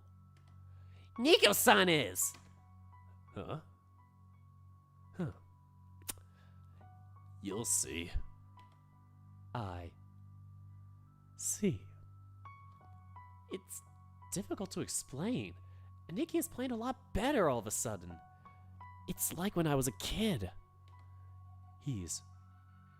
Wait. You don't mean? Just watch. Look, the third set is about to start. If you mean what I think you do, then I certainly have to witness this with my own eyes. As soon as the play restarts, Urashihara tries serving with a wide slice that skids away from the court in an attempt to get me out of position. Ever since the start of the second set, his composure has been fraying. I, on the other hand, feel lighter and freer then. Honestly, I don't even remember when I last felt like this. 15 love. Back when I played against Murasaki-senpai in April, I felt as if I was knocking on the door to something. Like my body was starting to kick off the dust and get back into a gear that it hadn't used in a long time.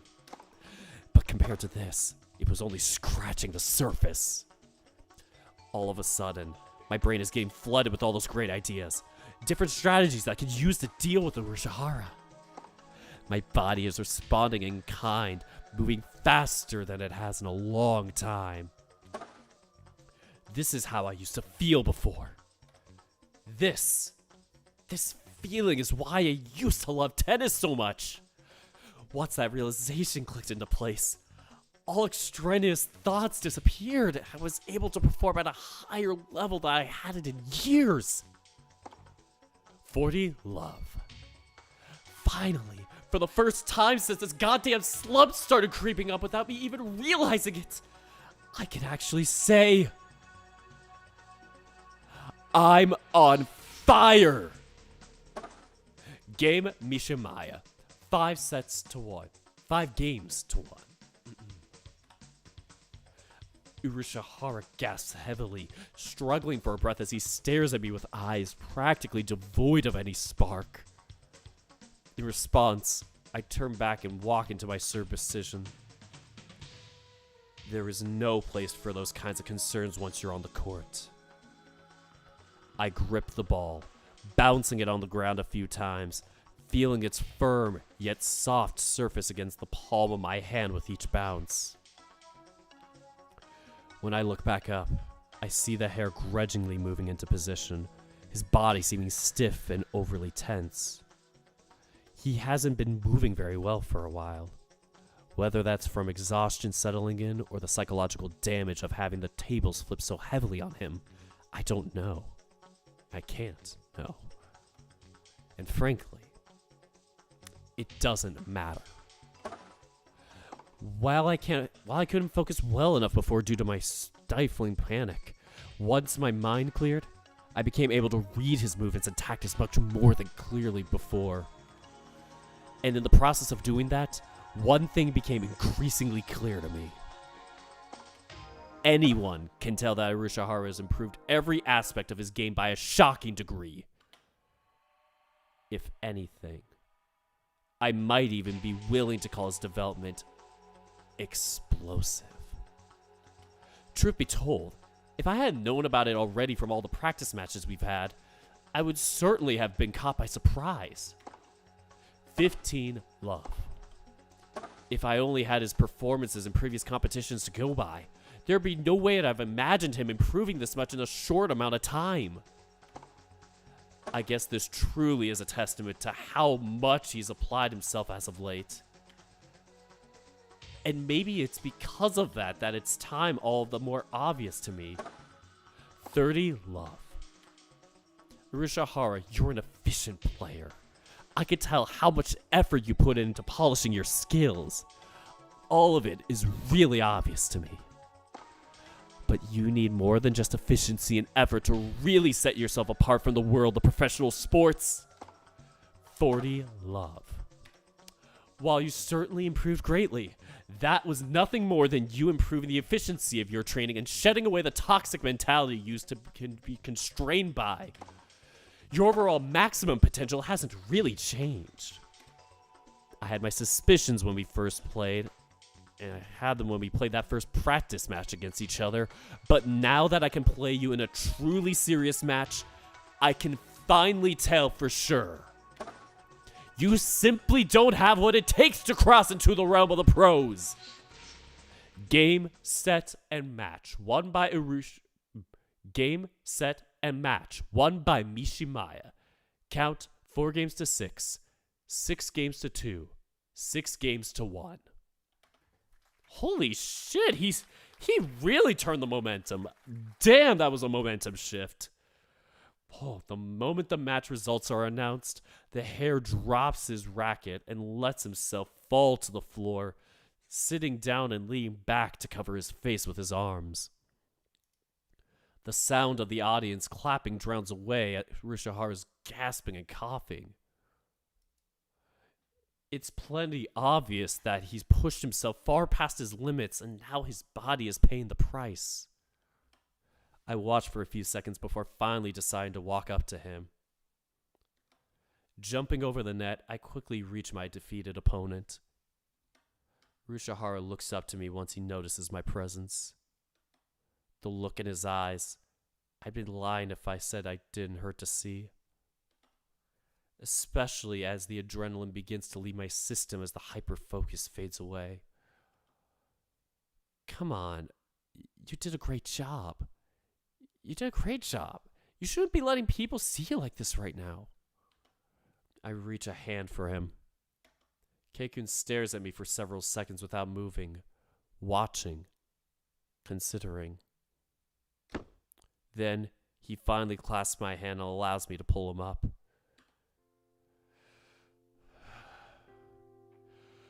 Damn it. Everything hurts right now. Are you okay? That's hard to say.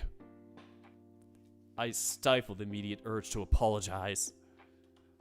The winner apologizing to the loser after a game would be nothing short of condescending. Keisuke deserves better than that. Let's meet up with the others. Yeah. By the way, where were you hiding all of that? What do you mean? Don't yank my chain here. I've never seen you play like that before. I'm sure you have, though. Not in recent memory, at least. Well, I can't argue with that. I don't know what to say. Everything just clicked. I haven't felt that way in a while. Seriously? Then I can't even begin to understand how I lost. That doesn't even help me at all. Oh, that's rich. Oh god, no Eurovision. I can't right now, I can't. That's rich coming from you. Weren't you the one who hid a ton of strategies from me for months just to catch me by surprise during an official match? At least I was just improvising. Well, I suppose that's fair. Sorry. There's no need to apologize. You were doing everything you could within the rules of the game to improve your chances. I can respect that. Thanks. I still felt like an ass for doing. I gave the hair a tired pat on the head as we both walk out of the court. Even my body is starting to feel a little heavier now that the rush and adrenaline have left me. Maybe I overdid it a little. I haven't moved like that in years. I'm not used to playing at that kind of level anymore. That realization is definitely a little painful. Passing through the exit, I quickly look around in search of our friends. Though that proves to be unnecessary since they quickly swarm around us. You guys! That was amazing! Hey there, Sai-chan. How much of the match did you see? I got here about halfway through the third set. Shoichi nods, shining his usual handsome smile at both of us. He's so handsome. Okay, I think it is the one button. The neutral button, it do be a bit... Did I break it?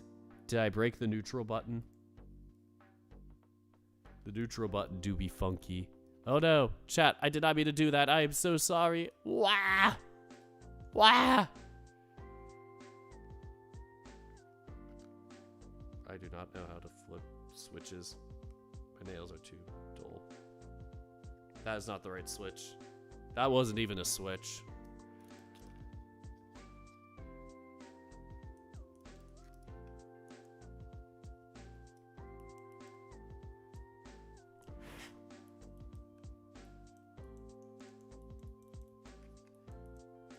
Hopefully this button isn't broken.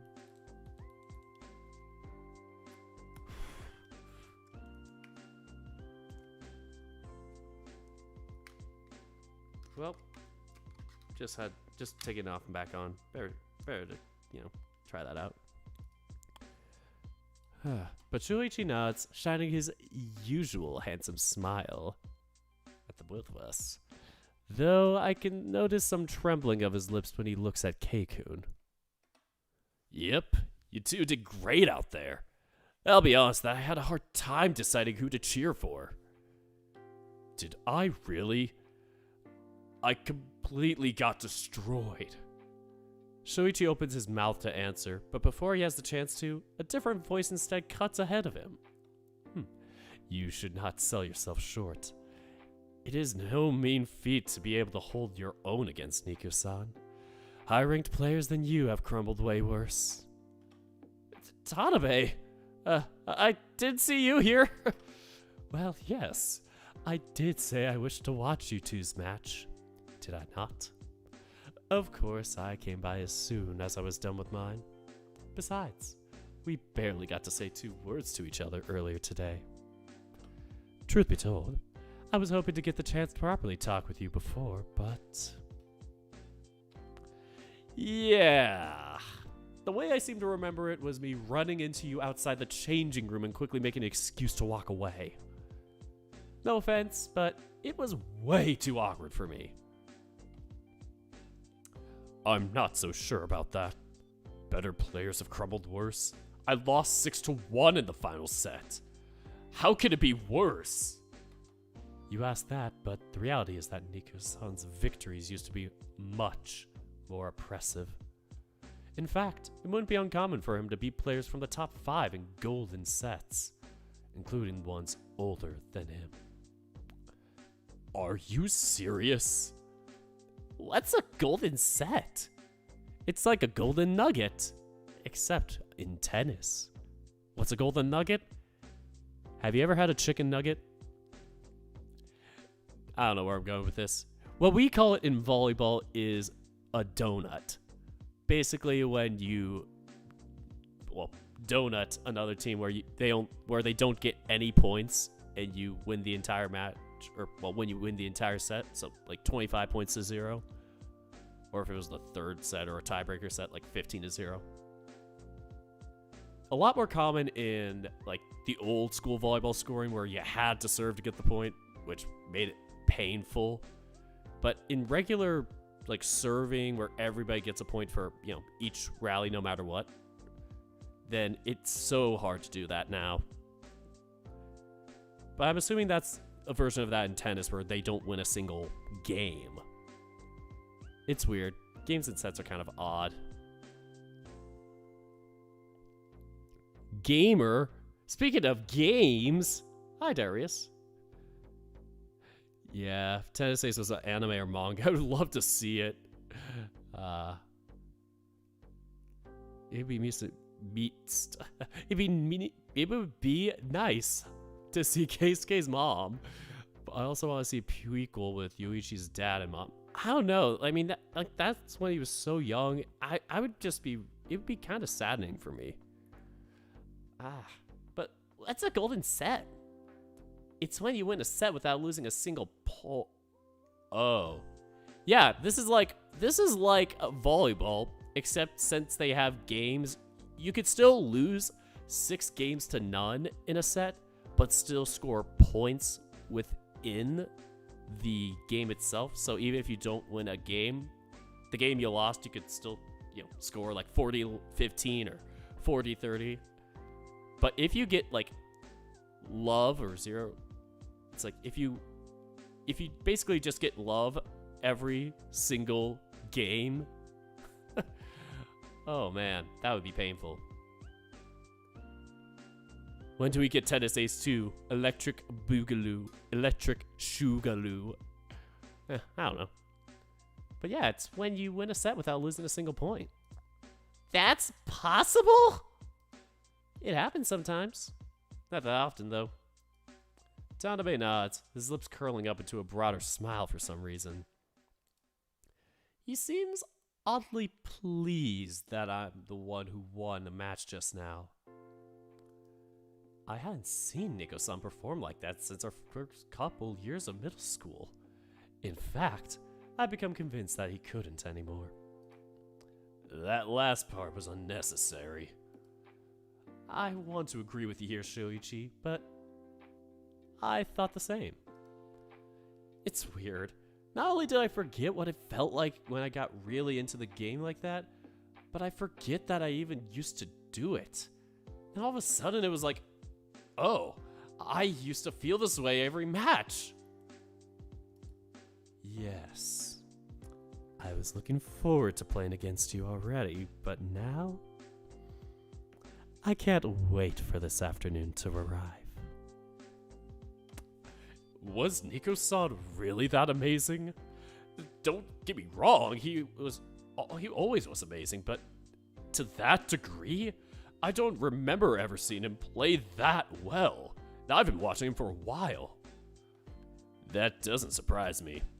We're talking about elementary school and middle school here. You're younger than us, and as far as I remember, you're not even originally from Saitama, so it makes sense you wouldn't have had many chances to see him play until a few years ago. And by then... Shoichi's voice trails off as his face contorts into a grimace. I can guess what it was that he doesn't want to say, so I merely give him a couple appreciative pats to the shoulder. To be honest, even I barely remember it. And I used to go to all of Niki's matches, even when we didn't get along. There was a time when you two didn't get along? Aki simply smiles cheekily at the tiger's question, refusing to answer it and leaving Jun blinking in confusion. I don't really understand it much myself either. I always used to give 120% of myself in every match. I was always so happy to play. In fact, I used to play tennis just because I loved it so much and I couldn't wait to get on the court. I guess over the years I started worrying about a lot of stuff. Before I noticed, it had all gotten in the way of me performing like I used to. By comparison, once I got desperate enough after the first set, it was like everything clicked. I told myself I didn't have the luxury to keep worrying about a million related things, and then it kind of happened. Everything else is kind of a blur, honestly. I see. You really did play great, Keisuke-san. We mean it. Oh, I can't do that voice. We mean it. Thanks. Though I think I need some time for myself right now to process everything. Oh, that's fair. I can't blame you for that. Thanks. I'll walk around for a bit to clear my head. Are you at least going to come out for lunch with us later? Probably not. You guys enjoy yourselves. Oh, no, Keisuke. Keikun briefly waves at us before walking up and disappearing through the crowd of excited bystanders chattering about the match. Even though there are a lot fewer people here compared to the first day of the competition, I get the feeling that Keikun made sure to cut through the crowds intentionally. I suppose I should take a page from Usha Harukun's book and be on my way as well. I need to meet up with my coach to review my own match and talk about strategies. You should probably hurry up and inform the front desk about your match results. Yeah, I will. Once Tanabe-kun also leaves, I take a couple deep breaths, chastising myself for still feeling so nervous just from being around him. I did eat curry. It was kind of like not mushroom. Yeah, it was mushroom. It was like a mushroom potato. It was a vegan curry, basically. Mushroom, onion, potato, peas. It was alright. It was a HelloFresh one, so it was like, very white in taste. I was like, it's a bit bland. Could probably get better from a restaurant, but at least I know how to make it. I would totally buy a Tensei's plushie if I had a Shoichi plushie. Shoichi's so uncomfortable with that. Oh boy. Oh no. Uh-oh. Oh no, I'm making him uncomfortable. Oh man. Once Tanabe-kun also leaves, I take a couple deep breaths, chastising myself for still feeling so nervous just from being around him. Seriously, this is pathetic. You okay, hun? Hun? Ah, he called me hun! Ah! Oh, that. I didn't mean to say that part out loud. Sorry. It's not like it's a secret anymore. There's still such a thing as a time and place, Jun-kun. The time is whenever. The place is everywhere. Yeah, you get him, Jun. The hell does that even mean? Don't know. It sounded so cool in my head. Should we get going? I haven't had the chance to check in with the front desk after my match. Yeah. Do you guys think that Keikun's gonna be okay, though? Why wouldn't he? Didn't he look really down to you? He's never been the type to take losses all that well. I think he'll be fine. You do? Keisuke has matured a lot this year. Thanks in no small part to practicing with you, I might add. Give him a bit more credit. Give him a bit more credit. You sound a little bit like Tanabe right now. Believe me, if I thought he needed some sense knocked into him, I'd be first in line to give him a swift kick in the ass right now. What? How would that help? You two need to stop picking fights with each other. Stop it! Stop it! It's turning. No, I'm not gonna do that one.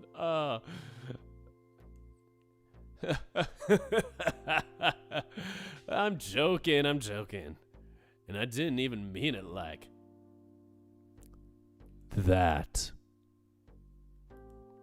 Hey, Streambots is running. I don't know why it does it like this. I guess it is. I haven't used it for YouTube stuff. I use it mostly for my Twitch. Okay, thanks, Streambots. Very helpful. Stream Elements God. Stream Elements bot. Oh my god. Or did I? Ah! Shoichi x Keisuke. Whew. Nico x Shoichi's also good. All three of them. We need a thruple. We need the thruple right now. Let's get it. Shoichi, Keisuke, Nico thruple. Dream. What a dream. I will kick your ass if you keep this up. I will kick your ass if you keep this up. I sigh, shaking my head as I start on my way to the front desk while the others follow behind me. A few hours later. Let me see something. Does this? Oh. So if I do, I don't know if that affected anything. It almost did. It almost did a something. Okay. I was like, I almost fixed something. All right. Spooky transition time. Anyway, as the hours pass and the final match draws closer and closer, I quickly excuse myself from the others and head outside for a quick walk. I look for a secluded spot where I can lean against the wall and just breathe.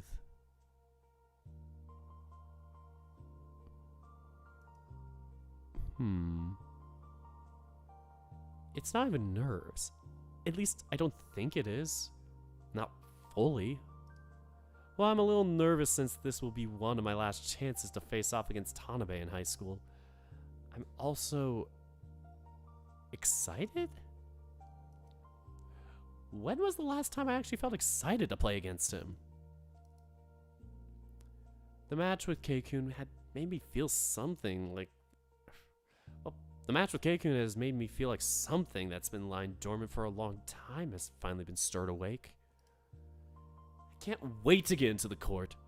The feeling is so intense that it scares me a little. The only downside is my body feels real heavy right now. Playing at that kind of level again after so long put a strain on my body. My limbs feel heavy and I can feel the fatigue a lot more than usual. I can only hope it won't be an issue during the finals. There you are. Shoichi, what are you doing here? I said I needed some time to myself. I heard you, but I couldn't help myself. I'm a little worried. What for? I don't think I've given you a reason to. Psh, I'm your boyfriend. I don't need a reason to worry about you. I guess I can give you that. The husky stops right next to me, leaning his back against the wall just like I'm doing and crossing my arm. He crosses my arms. Nah. Just like I'm doing and crosses his arms, staying close enough to me that our shoulders touch. Can I be honest? No, Shoichi. Can I be honest? Always. I was not sure how to feel when I watched your match with Keisuke. How so? At first I was worried about you. I could tell you were struggling. You really seemed uncomfortable during the first set. When Keisuke pulled out those annoying tactics he'd been keeping in his back pocket, I could see the look of betrayal on your face. Oh, yeah. I guess I didn't handle that the best at the time. That's just the thing, though. You did. It was a little scary, me. All of a sudden, I saw your switch flip, and it's like I jumped into a time machine or something. It gave me chills to see that look on your face. What look? It's somewhat difficult to describe. Detached, but also focused. A little bit impassive. Either way, I hadn't seen you like that serious in a long time. I was incredibly happy to see it again. Of course. Felt like the knee I knew was finally back. Saya-chan and I spent years trying to drag that side of you out from wherever it'd been hiding. So actually getting to see it again was a shock. But I felt really bad for Keisuke. Yeah, I guess I kinda can see that. To be honest, I'm still not really sure what happened. I haven't gone to that place in a long time. My mind went blank for a lot of it. I could tell that I was thinking of a million different things really fucking fast, but I could barely even remember what was going through my mind. Isn't it weird to know that something that used to be so familiar to you is now completely alien? I thought you said I shouldn't worry about him. Something about him having matured a lot? Well, yeah, but that was the conclusion I came to after seeing him not give up for the entire match. Even if he seemed really beaten down at one point, he bounced back. That's why I knew he was going to be okay. I didn't exactly have that luxury while watching you guys play. It felt like I was seeing his soul slowly leaving his body, to be honest. Is that how it seemed to other people? Damn, now I'm starting to feel a little bad again. I told myself that I couldn't afford to worry about how he'd feel at the time. And when that message really sunk in, I completely tuned his feelings out of the equation. I don't know what to say. I guess I'm not used to operating that kind of gear anymore. It will take a while. Honestly, it'll take me a while to totally shake the dust off. Does that mean the operating system isn't fully upgraded yet? What? What does that even mean, you dork? He's a dork just like me. Now there's the smile I wanted to see. You're an idiot. You're idiot. Ah!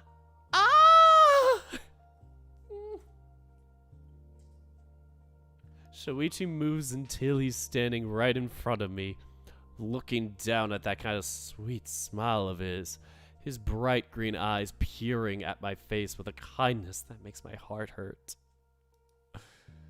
I love his eyes so much. I guess you are that. You guess, huh? Shush. It's embarrassing to say. Maybe it'll help if I do this.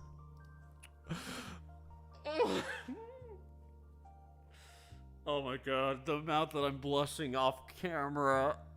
Oh.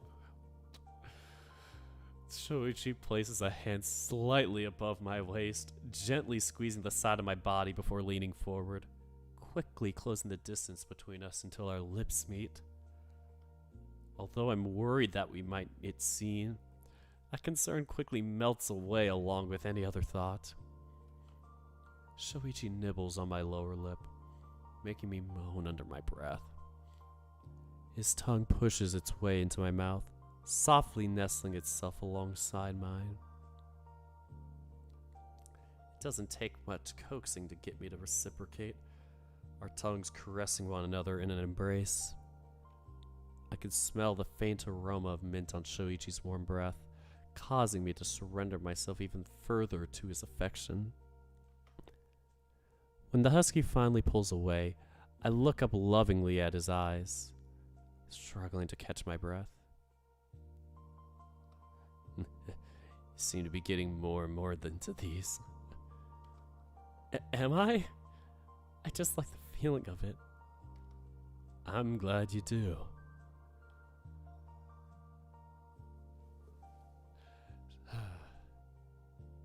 I'm glad you do. Shoichi fully pulls away from me, letting his back hit the wall behind us with a soft smack, slowly sighing as he does so. There.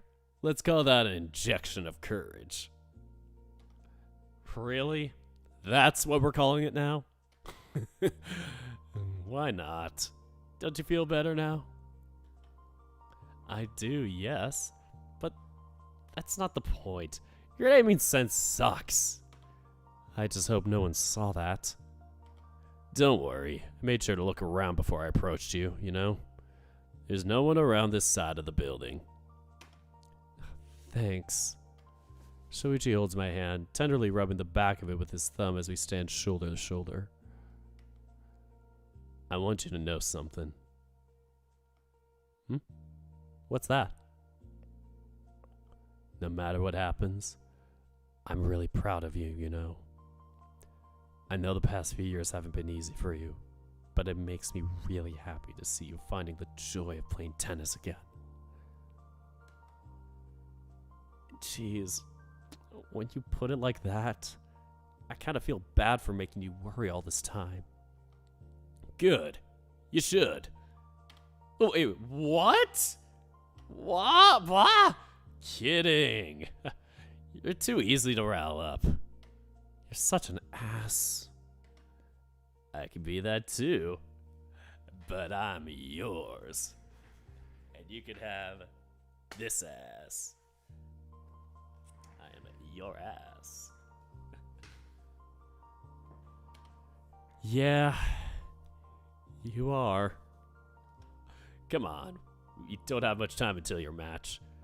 You wouldn't want to be late for it, would you? What time is it? About 3:24. What? Huh? The match is in less than 10 minutes? I know. That's why I came after you. Did you lose track of time or something? You were out here for at least half an hour. Then say something sooner! I need to head inside. I know. Let's go. Run! Run, Nico, run! Here we go. Tanabe and I both walk up to the net after a few minutes of warm-up, looking to the Empire to perform the coin toss, with each of us calling aside and waiting for it to determine the first serve.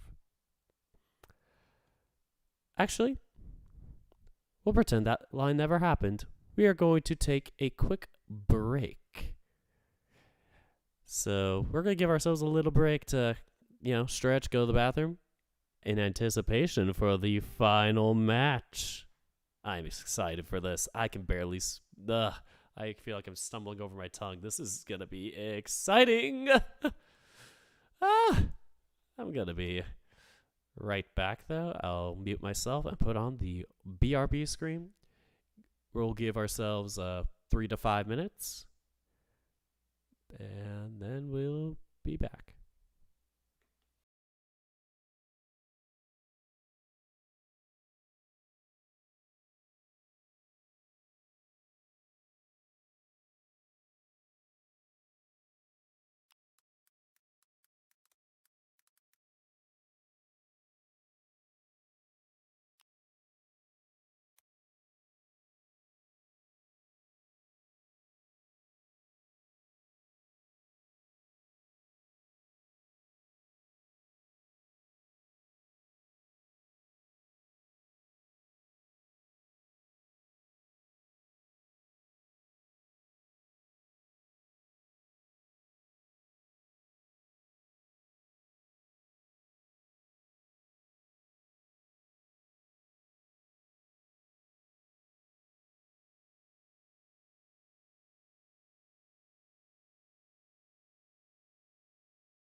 Okay, I think that was about 5 minutes. I kind of lost track of time, chat. Sorry about that. I'm actually working on a new profile banner, or well, not profile banner, but you know how the YouTube channel has like a banner on top of it.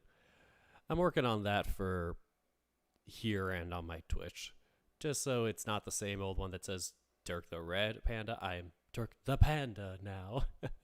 Plus, I think I would rather have some of my assets and credited images and the art that I've received for this channel besides my old art.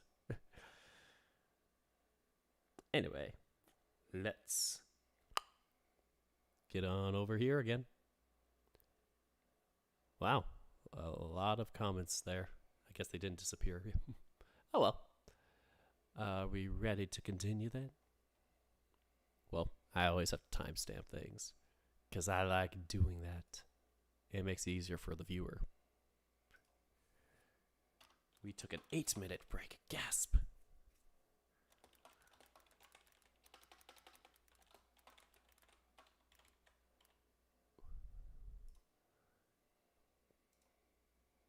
All right, we got 10 seconds left. Chat, get ready. The big match starts in a bit. 5, 4, 3, 2, 1. Tanabe and I both walk up to the net after a few minutes of warm-up, looking to the Empire to perform the coin toss, with each of us calling aside and waiting for it to determine the first serve. Tails. Player Tanabe, will you serve first or second? I believe I shall go first then. Nodding, the umpire climbs his chair, getting in position so he can start the match. I begin on my way to our starting positions, but am quickly called up by Tanabe before I have the chance to. Good luck, Nico-kun. May the best player win. Yeah, same to you. Once everything is settled, we can finally actually make our way to our marks. Although I'm usually all for the pre-match pleasantries, I'm trying my best to concentrate and remember that feeling I had during my match with Keikun. Already, I can feel my senses sharpening like they had back then. I close my eyes, taking a few deep breaths, getting rid of all the unnecessary thoughts. There's no point focusing on anything else right now. Anything that happens after the match comes after. Right now, there is only one thing that matters. I absolutely refuse to give Tanabe the satisfaction of taking me for a ride yet again. My pride couldn't bear it if I get humiliated again. This is my final year. I will make things different. Competitor Mishimaya, this is your 30-second call. Are you ready to begin? The umpire's call serves as the alarm that I have no more time to center myself. However, once I open my eyes, I feel much lighter. I lock eyes with Tanabe, immediately tightening my grip on my racket and getting into a serve-receive position. Tanabe tosses the ball up high, hitting it hardly towards my side with a sharp angle shot that aims precisely for the service line. I quickly dash after it and hit my ball back as hard as I can to empty this side of the court. To the empty side of the court. Right away, we are locked in a fast-paced rally from the very start of the match. Thankfully, Tanabe's playstyle is essentially more of a refined version of what Keikun does. While his overall parameters are almost all higher, the general rhythm and strategies are quite similar.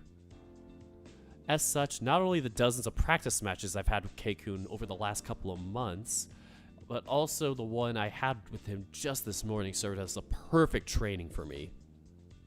I'm able to react and respond quickly and effectively to Tanabe thanks to both that experience and my own heightened senses. I begin feeling a confidence that I hadn't felt in a long time when facing off against the Red Panda. Tanabe had haunted my thoughts for so long that I had realized that fear and anxiety was actually keeping me from performing my best. If I struggled to pull out my A game against other players due to general struggles during my rut, that feeling was magnified even further with him specifically. But now I feel so light. 15 love. After a grueling rally that went way past 10 shots, I managed to send over a cross-court topspin that aims deep for the open side of Tanabe's court. The Red Panda had been running around the court frantically in an attempt to keep up while using his shot variety to try and destabilize me again, back his advantage. Fortunately, the one thing that Keisuke does not have him beat at is his speed and footwork. Since I'm using the kinds of shots I got used to using against Keikun earlier, Tanabe, who struggles a lot more to reach them, is at an even further disadvantage.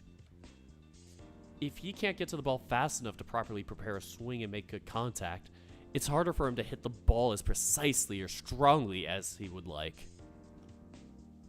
Once I realize that, I can't help but crack a smile while I wipe my face with my shirt sleeve. It'll work. The training I did with Keikun and the countermeasures I came up with this morning will absolutely work against Tanabe. Of course, I shouldn't allow myself to get cocky, but right now, I'm at a way better place than I have been in years. Right now, I'm feeling so great! Seeing Tanabe frown and start to stare and fiddle at his racket stings.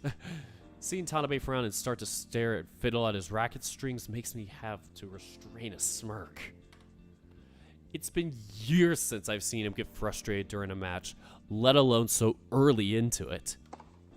30 love. With play restarting, the Red Panda sends out a shallow slice serve that seeks to skip away from me instead. Too predictable. Our rally isn't quite as long this time, with me being able to clinch the point when he attempted to force a shot through the edge of the court and accidentally struck the ball out instead. Great! If I can keep putting this kind of pressure on him, his number of errors will increase. Even if I have the advantage now, I can't allow our rallies to continue like the first one did. There's no way my body could hold up for an entire match like that. I was already fatigued before we even started. But still, even if I'm doing a lot better than expected, it'd be impossible for me to completely shut down someone like Tanabe. He's no Keikun, even though his footwork isn't as good. He more than makes up for it otherwise. The Red Panda manages to win back 2 points in a row, leaving us tied at 30 all. Still, if I can manage to steal away the very first serve of the match from him, that would be huge. After going back and forth on a deuce 4 times, I finally managed to push my way through and smash the ball down to his court with a very brief misstep on his part, causing him to miss the contact point with the ball and resulting in him hitting the ball slow and high into my court. Game Mishimaya, 1-0. Alright, that gives me a little more room to work with. I take a few deep breaths, already noticing how the air seems to get stuck in my throat. Is this seriously the first game of the match? I better hope that I manage to push my advantage further, otherwise this might get bad. Despite my best attempts, however, the pace of the match doesn't slow at all. Even while I'm trying my best to keep Tanabe down, our very next rally is back to being suffocatingly long. As I run around after the ball, hit after hit, the desperate gasps for breath feel as if I'm being slowly choked out. Every breath I make and take makes my throat and lungs burn. Game and first set won by Mishimaya, 6-4. I finally managed to drive the ball past him and win the point, but Tanabe fought me every step of the way.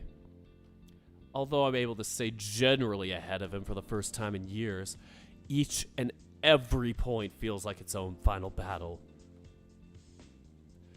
I close my eyes and try to take a deep breath before heading for my bit. Ugh! As soon as the air starts to enter my lungs, I start coughing violently. All of a sudden, it's like my entire body is screaming at me. I become acutely aware of my own heart rate that it's suddenly pounding so hard in my chest that it feels like it might explode. My throat feels raw, as if it were on fire, making me cough again every time I try to breathe and put myself together. Crap. This is really bad. I've been so focused on the game and my own performance that I didn't notice any of the warning signs my body was trying to give me. In fact, I've been ignoring all of them, instead of pushing myself to my limits so I can finish this game off as soon as possible. Instead, I've gone so far past my limits that I can't even keep myself on my feet, falling to my knees on the ground and clutching myself while I cough. Nico! Are you okay? Mishima-kun, can you stand? Do you need to call for medical assistance? Because of my blurry vision, I don't even notice Tanabe rushing to me until he's already crouching by my side and trying to get me to lean on him. I try to respond, but the struggle to catch my breath makes it incredibly difficult. Not only that, I'm beginning to feel cramps all over my body. I did... Here, have some of my water. You're completely soaked from top to bottom. You must be dehydrated right now. Before he's even done talking, I find myself grabbing his bottle and desperately drowning it, nearly choking as it goes down my throat, giving me the sensation of swallowing hundreds of needles. I'm so close to puking right now that it's not funny.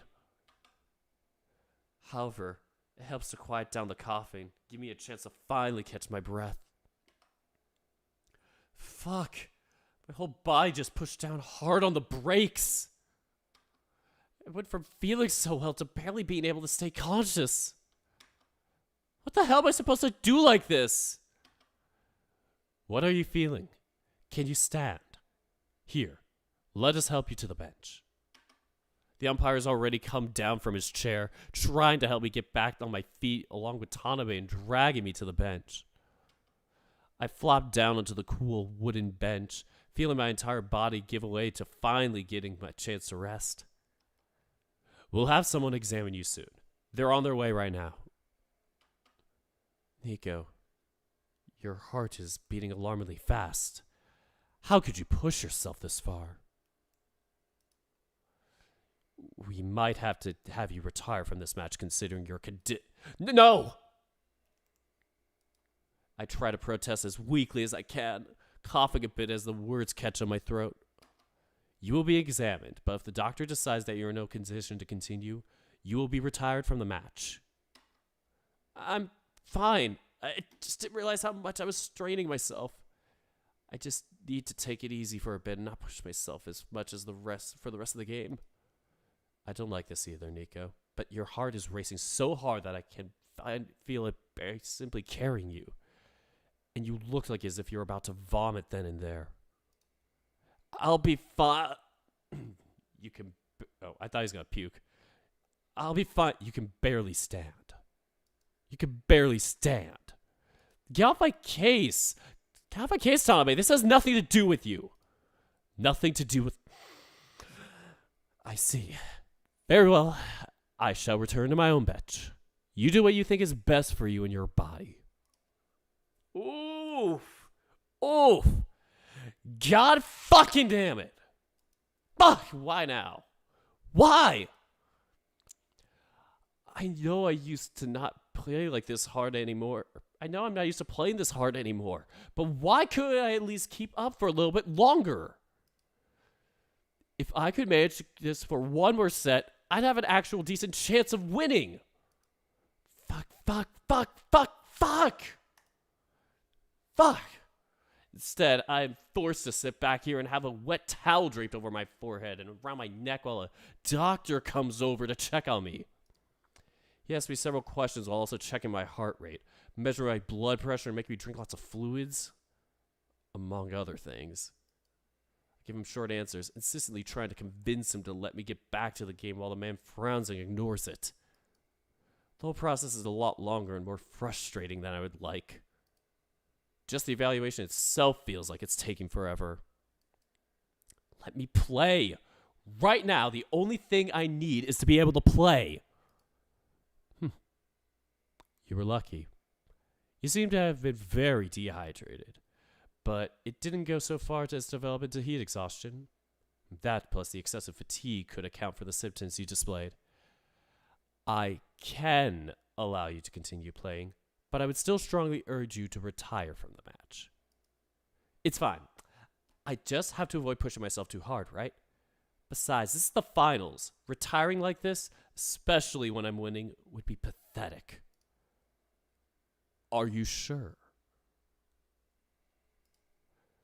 Yes, I'm feeling much better already. Very well.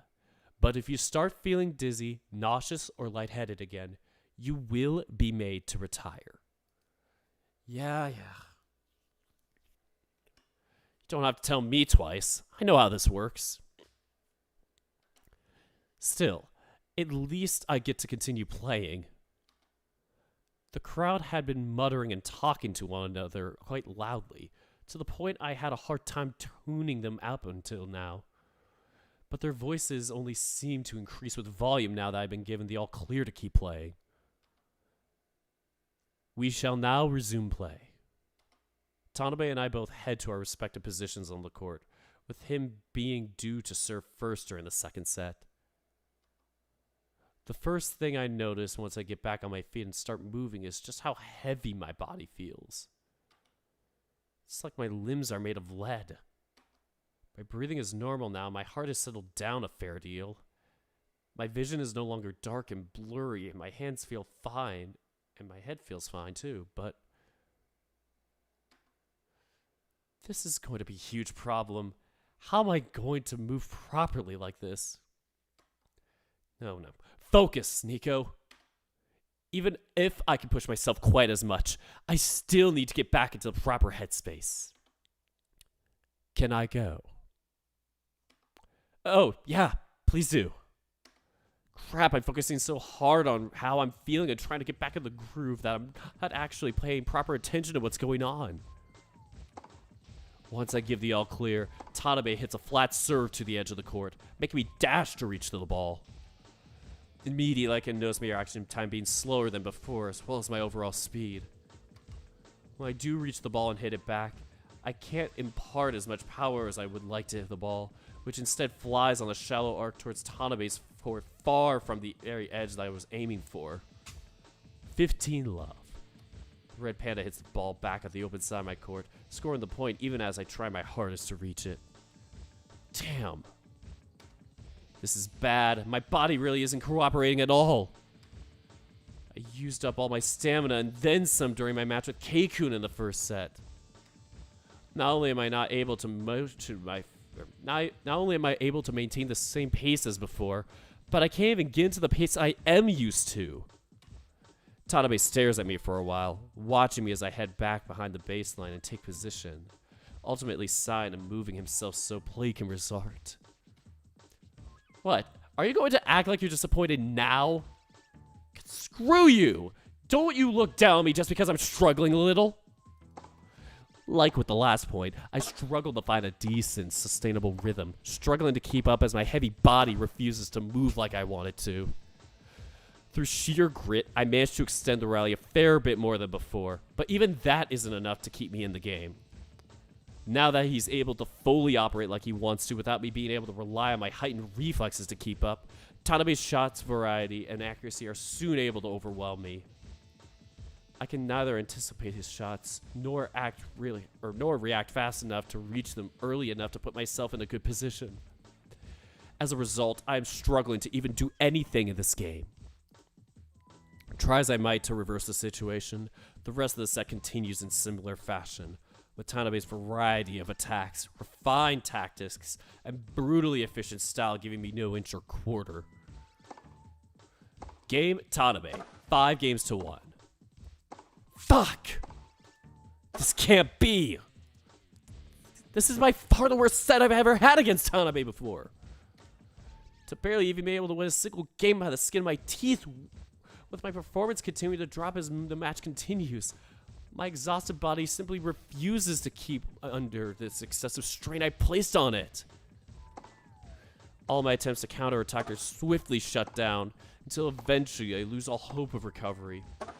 Even the mind, the only thing that had remained sharp, is eventually overrun by panic and doubt. That is when I well and truly lose.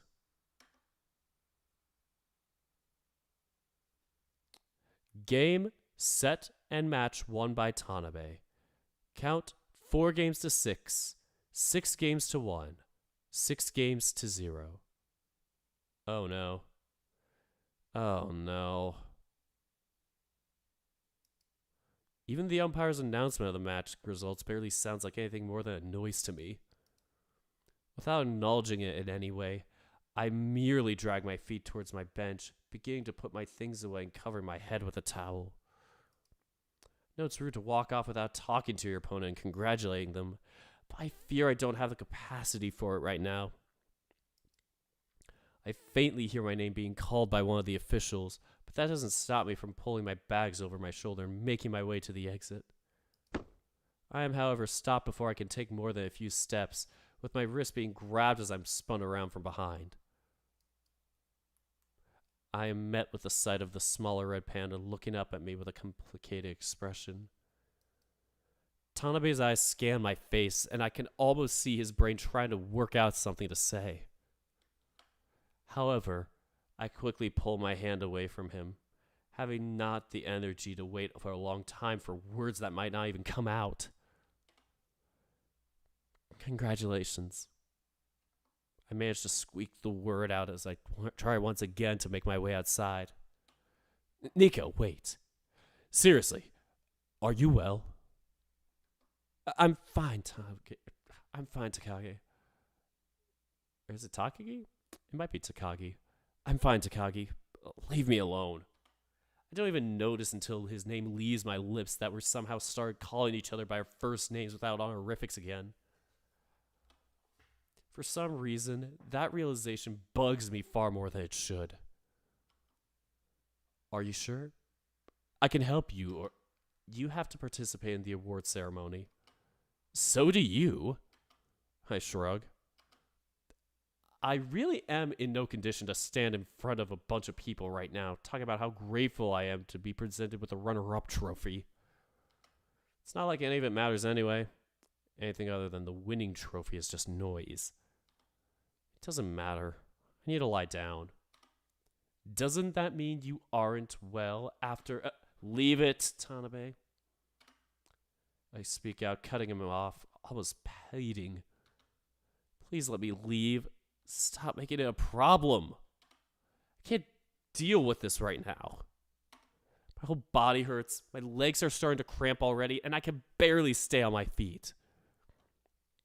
It's become more than obvious that I pushed myself way too far. I desperately need to rest right now. Understood. Having seemingly finally gotten the message, Tanabe bids me farewell, turning around and heading back into the court where tournament officials are already organizing the podium and trophy. From the corner of my eye, I can see the journalists rushing to the exit in an attempt to intercept me. After all, the runner-up leaving without a word and refusing to participate in the awards ceremony would likely make for interesting gossip to some particular brand of vultures. Thankfully, I can also see Shoichi, Keikun, and the others hanging out by the entrance, ready to make space for me and to shield me from the crowd. I walk out of the court, completely tuning out the questions from reporters and bystanders alike as my friends huddle around me to keep me safe. I notice that Saya-chan isn't here yet. It's possible that I got my ass kicked by Tanabe so fast that she hadn't even finished her match yet. Isn't that just pathetic? While I'm being escorted out, Coach rushes towards us, asking Shoichi and the others to see me to the hotel while he sticks around to deal with the media to congratulate Saya once her match, which seems to be nearing its end, is finally over. Beaten, exhausted, and humiliated, I somehow managed to make my way to the sidewalk in front of the building despite my slow steps, All the while, Shoichi had rushed ahead to get the car and drive around to pick us up. Once inside, I leaned back, closing my eyes and letting the entire rest of the world fade away, including my attempts by my friends to talk and check in on me. Oh, wow, we're back at school already? Jeez. Before I've noticed it, hours had passed.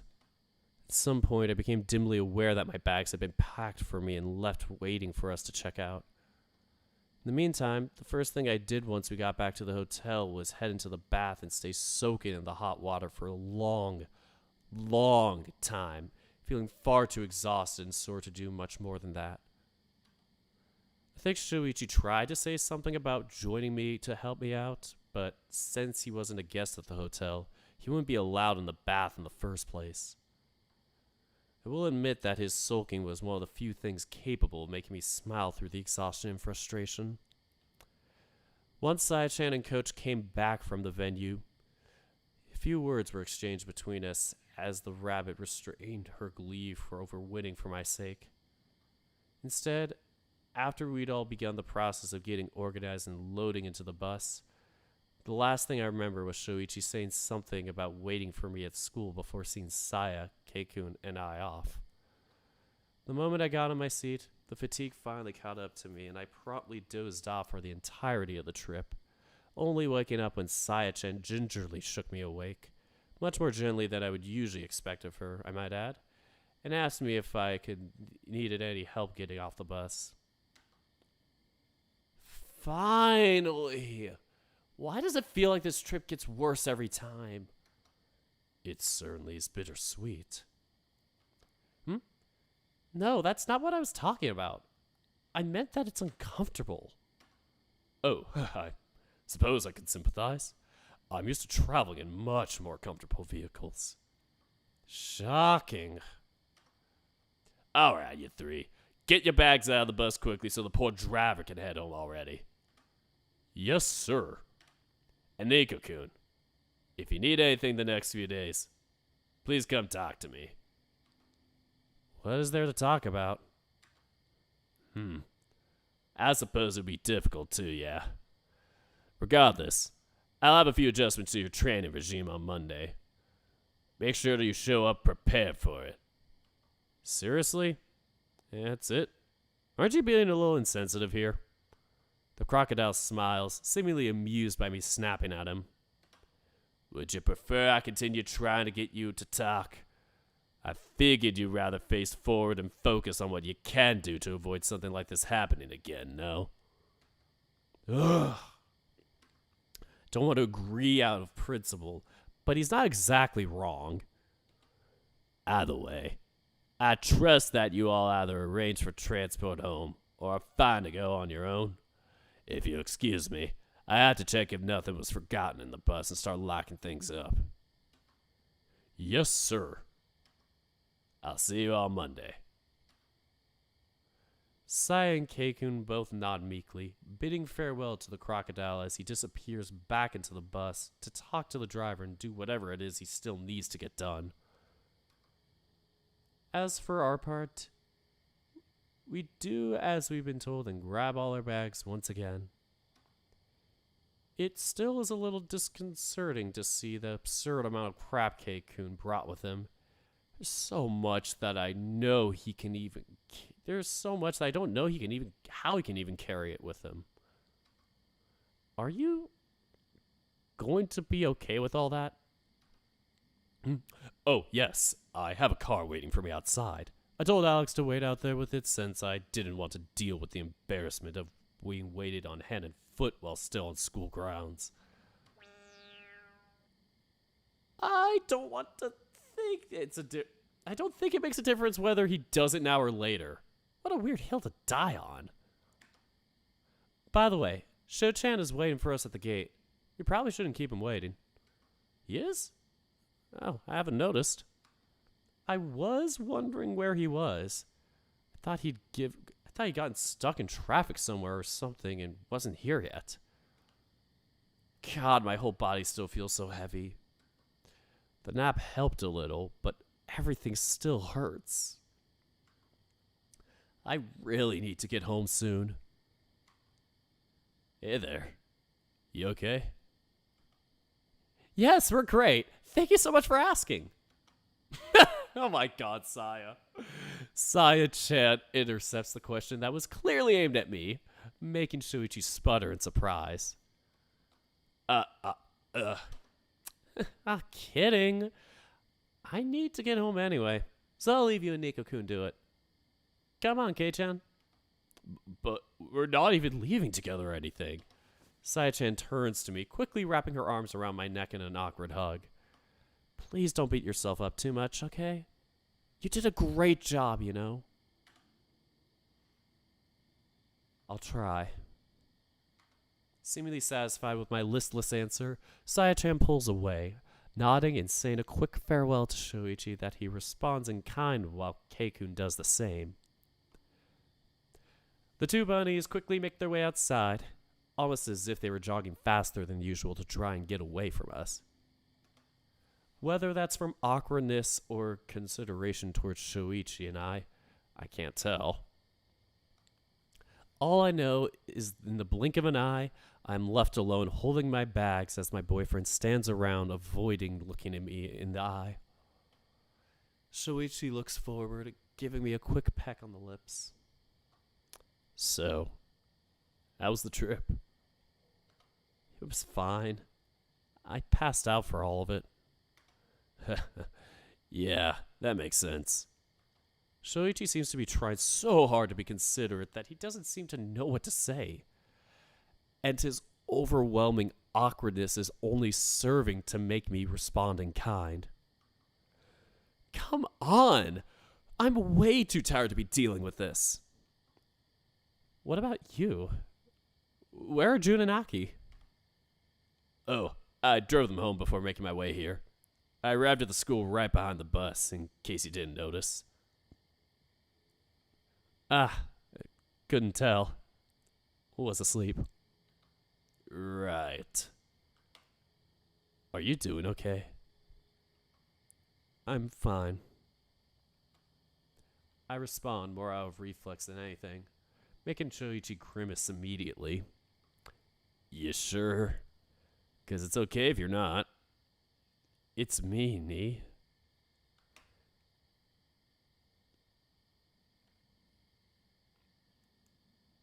Emotionally, I'm not too sure how I feel yet. I'm all jumbled in a big ball of sad and angry and frustrated and a bunch of other stuff. Hard to tell. And physically? Everything hurts and my body feels like it's in the mood of... It feels like it's made of lead. That's not ideal. Come on, I'll help you home. Let me carry your bags for you. Thank you. Shoichi takes my bags from me while also pulling me close so I can lean on him while we make our way home to where he parked the car. That's not home. We made our way to where he parked the car. I'm tired too, just like Nico. We chat idly for a bit on the way, but mostly don't have much to say to each other. After all, what else is there to say? I'm far too tired to be putting effort into the conversation, and I'm not exactly in a romantic mood right now either. In fact, all I want is my bed. Thankfully, Shoichi's stepdad's car is pretty comfortable. I take the passenger side seat at the front, leaning against the door and struggling to keep my eyes open during the admittedly short trip.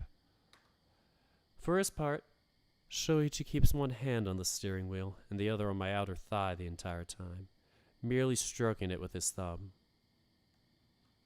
The gesture, as simple as it is greatly appreciated. I have to resist the urge of promptly flopping onto the floor as soon as we walk through the door. Still, I at least have enough presence of mind to take off my shoes and drag my exhausted self past the door and into the house proper. I'm home. Finally. Aniki! Welcome home. Aki makes his way towards us, but I quickly walk past him and throw myself onto the couch, growing in a mixture of relief and happiness, finally being able to lie down somewhere soft.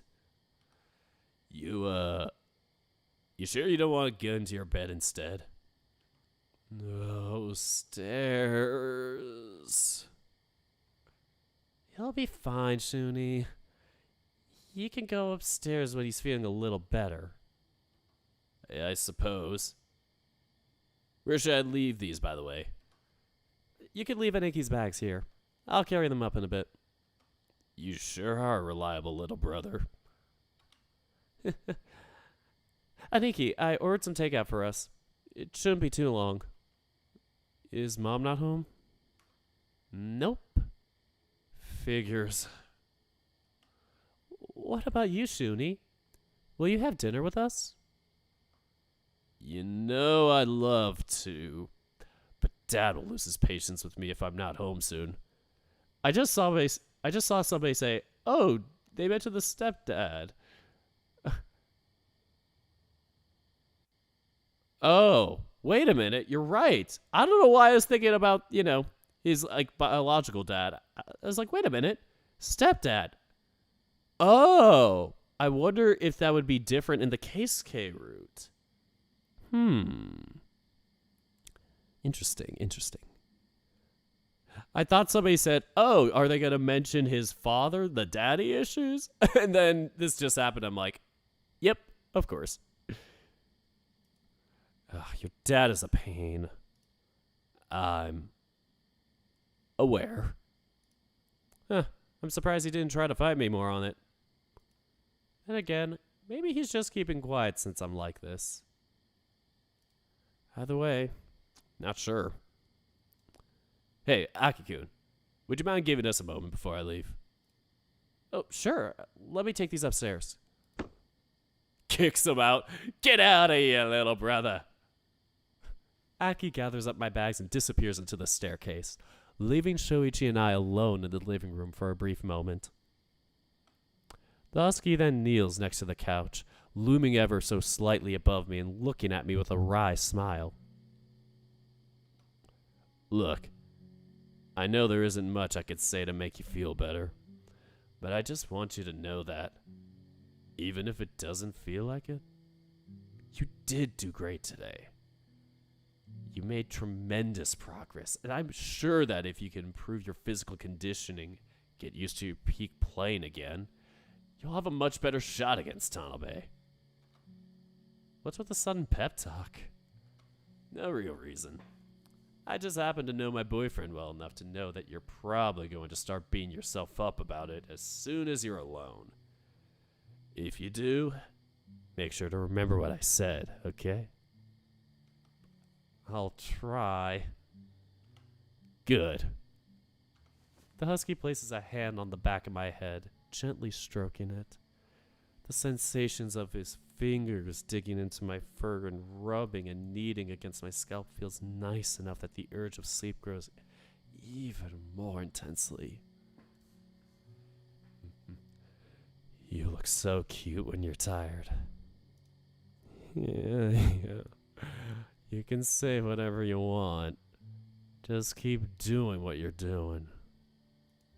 Someone's needy. It feels so nice. Man, you make me wish I didn't have to leave. Then don't. You know I have to. Curfew and all. Yeah, I get it. It sucks, though. Don't worry. I'll message you as soon as I get home. I can't promise I'll still be awake by then. Shoichi chuckles. I get that. If you don't answer me, I'll assume you fell asleep and wait to talk to you tomorrow. That okay with you? Thanks. Tell Aki-kun I said goodnight.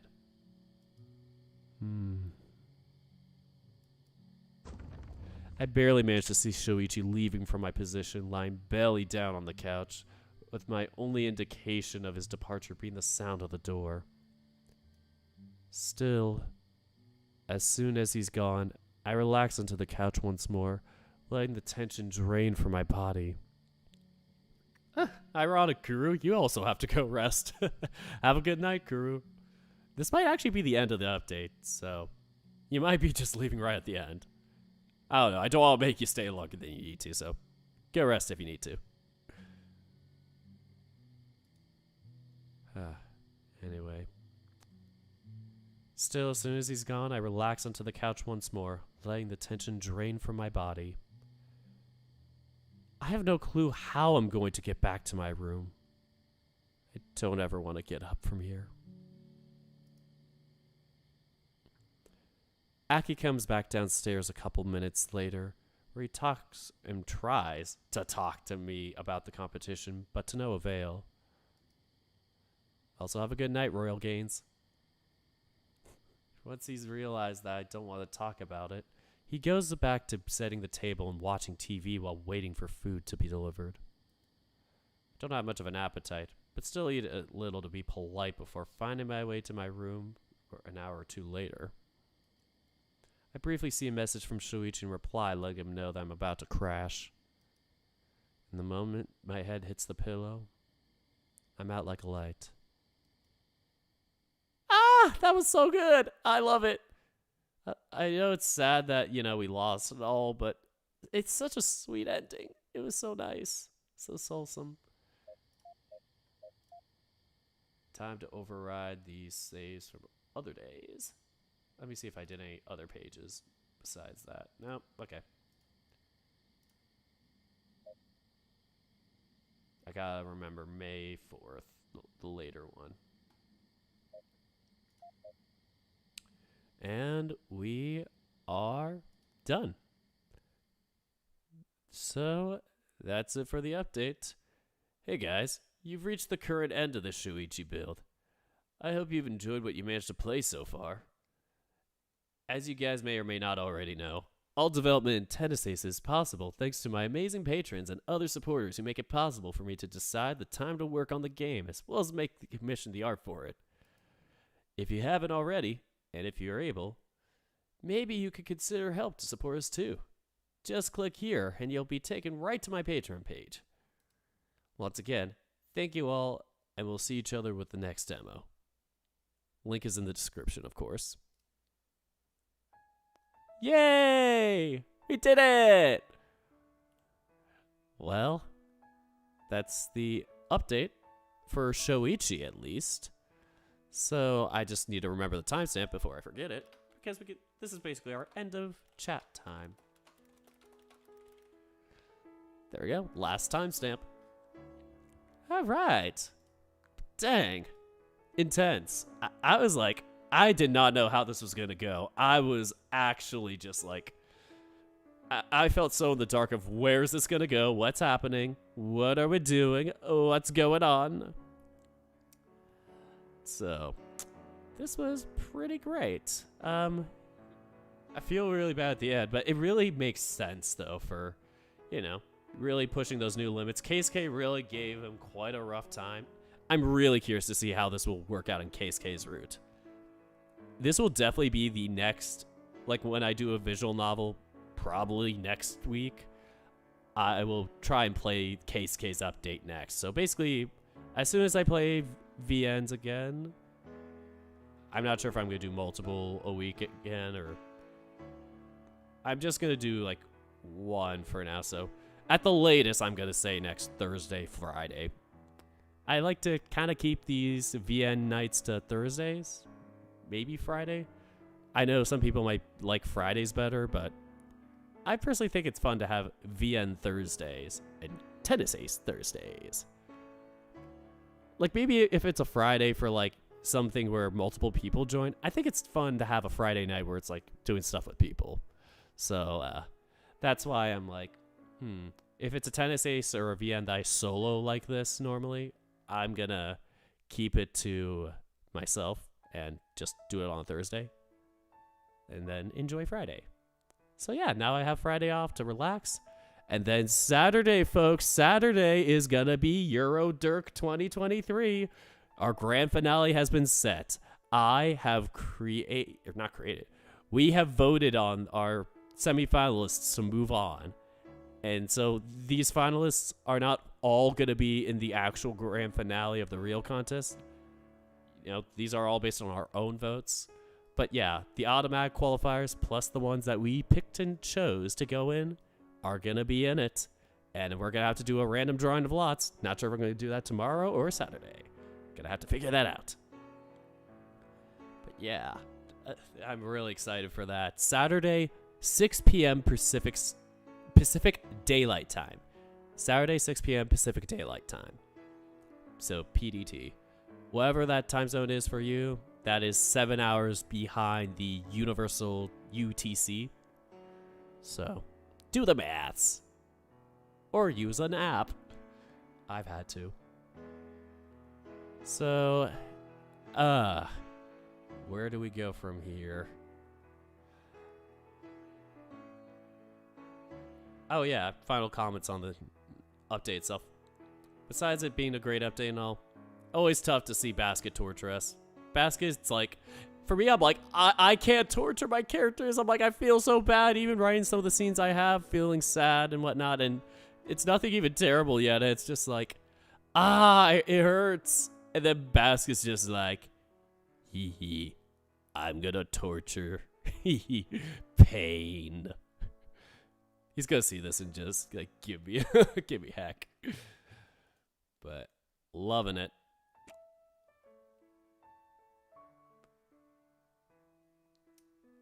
Alright, so what are we gonna do now? I don't know. I would rate somebody, but this is not Twitch. I have a Twitch channel. Great way to promote myself. But yeah, if you want to check my Twitch out, it is, I don't know how to like do it, you know.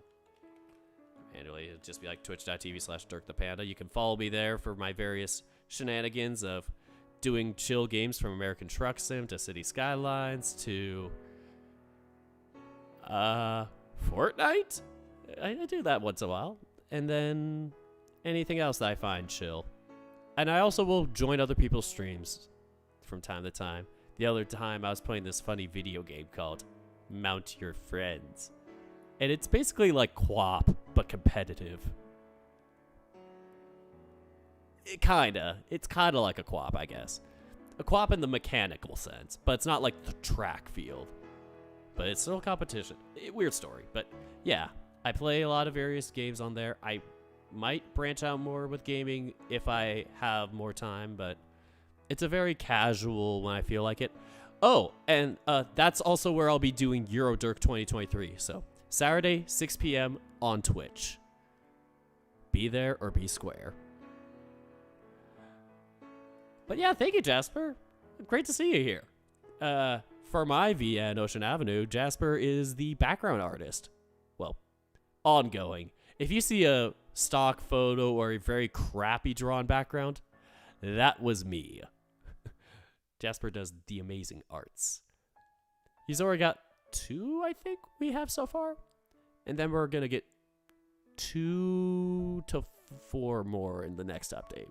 We're still playing that out. But we're slowly getting there. But yes, he's awesome. Check him out.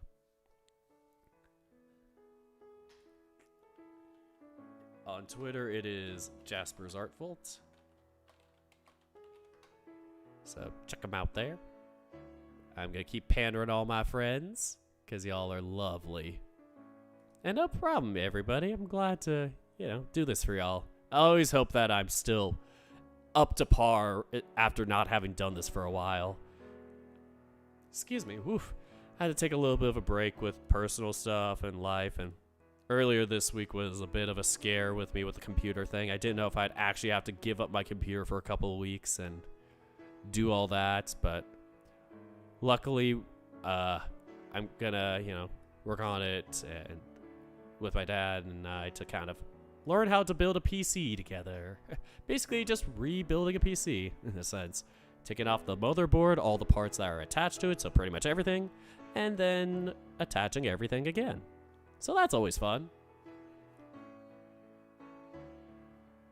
We'll have to, it will definitely take its time.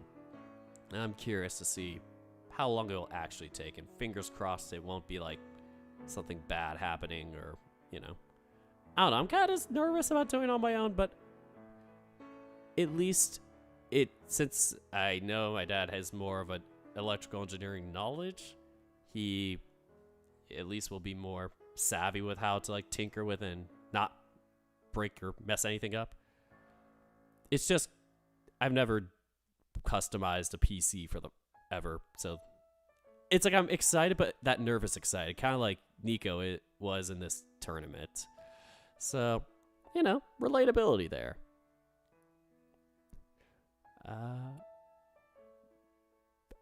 Anything else that I'm missing? I don't want to miss anybody's comments for this. Okay. But yes, thank you to everybody who stuck around. If you see my Patreon or anything, I don't think I have it in the link anymore. I'm not sure. No, it's fine. It's in my link tree. So I have my Twitch, and then I have my link tree.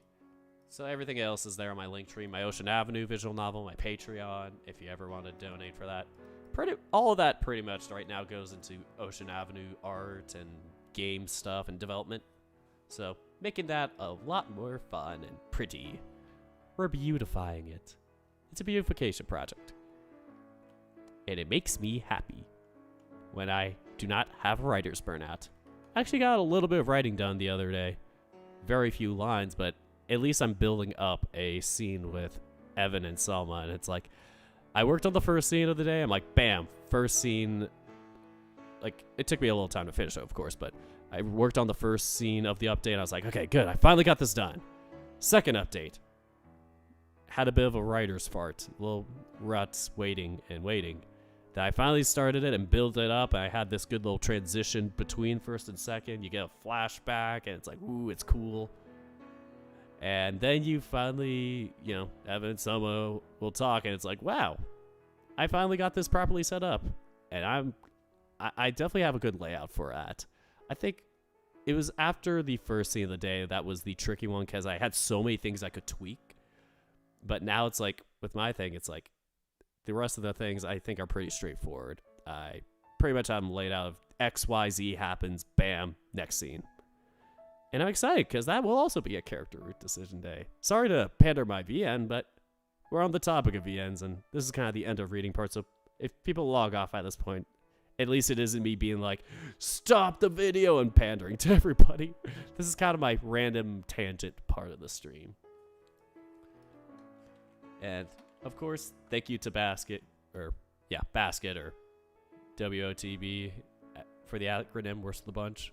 But yeah, thank you to Basket or Basket Case. A lot of different ways he goes by, but thank you to Basket for being such an amazing writer and amazing creator with all this. Yeah, thank you for your dedication. And yeah, the fact that he's been working on this for like years and years and years, it gives me hope and confidence to know that you can polish off a game over time. Like, it doesn't have to be a finished thing.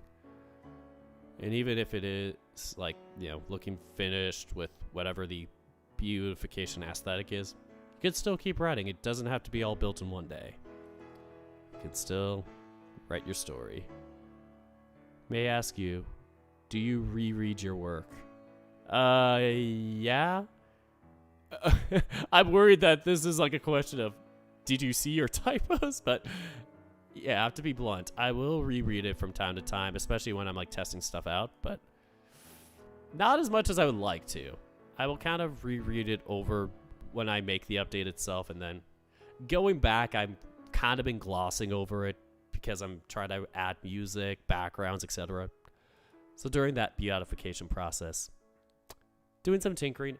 The thing I'm most frustrated about is day 4. There's a song in there that Vic sings, and I really don't like how it sounds.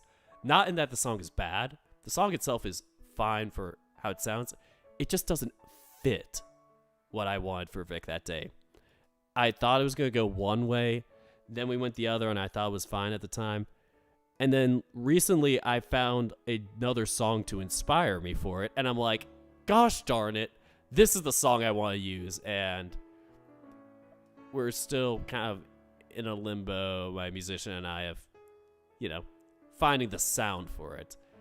He's been working on other stuff for the update so far, and that's all been great. So I don't know when I want to add that onto him. It would be nice to get it sooner, but I have to talk with him again with it. I don't want to be like, hey, let's change gears and get this going. But yeah, that's a thing where it's like, if I could tweak something in the past updates, like theme or story-wise, that would be it. It doesn't change how the story goes, it's just that the type of humor Vic goes for in that would be different. Oh, write a short story, that's fun. Yeah, short stories and all can be their own challenge, I'd say. I'm really bad at keeping things concise. I can kind of spiral. But yeah, good luck with all that. It's to introduce your Sona. Oh, cool. For Sona OC backstories. Fun. I haven't really read any myself, but knowing that people do them is pretty cool. I don't know anybody who's ever shared them with me. Oh, I guess technically I could kind of count Marshmallow Bears as comics and whatnot. I've seen them from time to time as background story. It feels like I have, but more so in like visual comic kind of form, or may have just taken tidbits where it's like, oh, you posted something. Oh, this is a little background about this. They used to, I don't think I've seen a full short story myself, but more power to you for being able to. I think writing a full like story like that, even if it's a short one, is quite dedication and very commendable. So good luck. Anyway, I am getting tired. It is almost 10:30. I know it's not that late, but this stream's been going for a little over 3 hours, and this is about how long I'll do streams here and on Twitch, so it's kind of hitting that time for me where I'm like, I should go to bed, it's a work night, blah, blah, blah. I'm making excuses. I want to enjoy the rest of the night. Plus, I'm working on a little, the profile banner thing for the channel. Yeah, basically the banner when you get to my channel, it says like Dirk the Red Panda now. I want to change that. And I have a simple one so far, and I could post that as kind of a temporary one for now. It looks simple, it's clean for now. But if I really want to, I could add more. Yeah, of course, Nicholas, no problem. And yes, good night to everybody. Thank you for sticking around, my Dorklandians. And non-Dorklandians, the outside, non-citizens. Thank you for coming around. And if you want to become a Dorklandian, subscribe. And you can hit the bell for notifications. Oh, I forgot about that. People can hit the bell for notifications if you want to know when I'm going live, when I post a video. I'll do this from Twitch all the time where I post a video, like I read a VN on Twitch and then post that VOD to YouTube. So there are some visual novels that I'm not streaming on YouTube, but I post them still to the channel. So if you want to make sure that you know when those come out and still want to keep up the series, even if you're not on Twitch, definitely hit those notifications. I forgot about that. There's so many YouTubers that do that. It's like, I don't remember it. But yes. Okay, I need to get an outro going. Otherwise, I'm going to ramble. So, yep. Like I said, I was going to raid, but we don't. This isn't Twitch, so blah, blah, blah, Twitch channel. Anyway, that is all for tonight. I really appreciate y'all coming, and am happy to do this for y'all. This has been a series that's been going on since the beginning of my entire YouTube career. And we are at 90 episodes. 10 more until we hit the big grand 100. I don't know what I'm going to do for it, but I think it should be special. Don't know if I should put the pressure on me. It's a yes and no. But yes, thank you all for coming. Thank you all so much for watching. And until next time, take care, folks.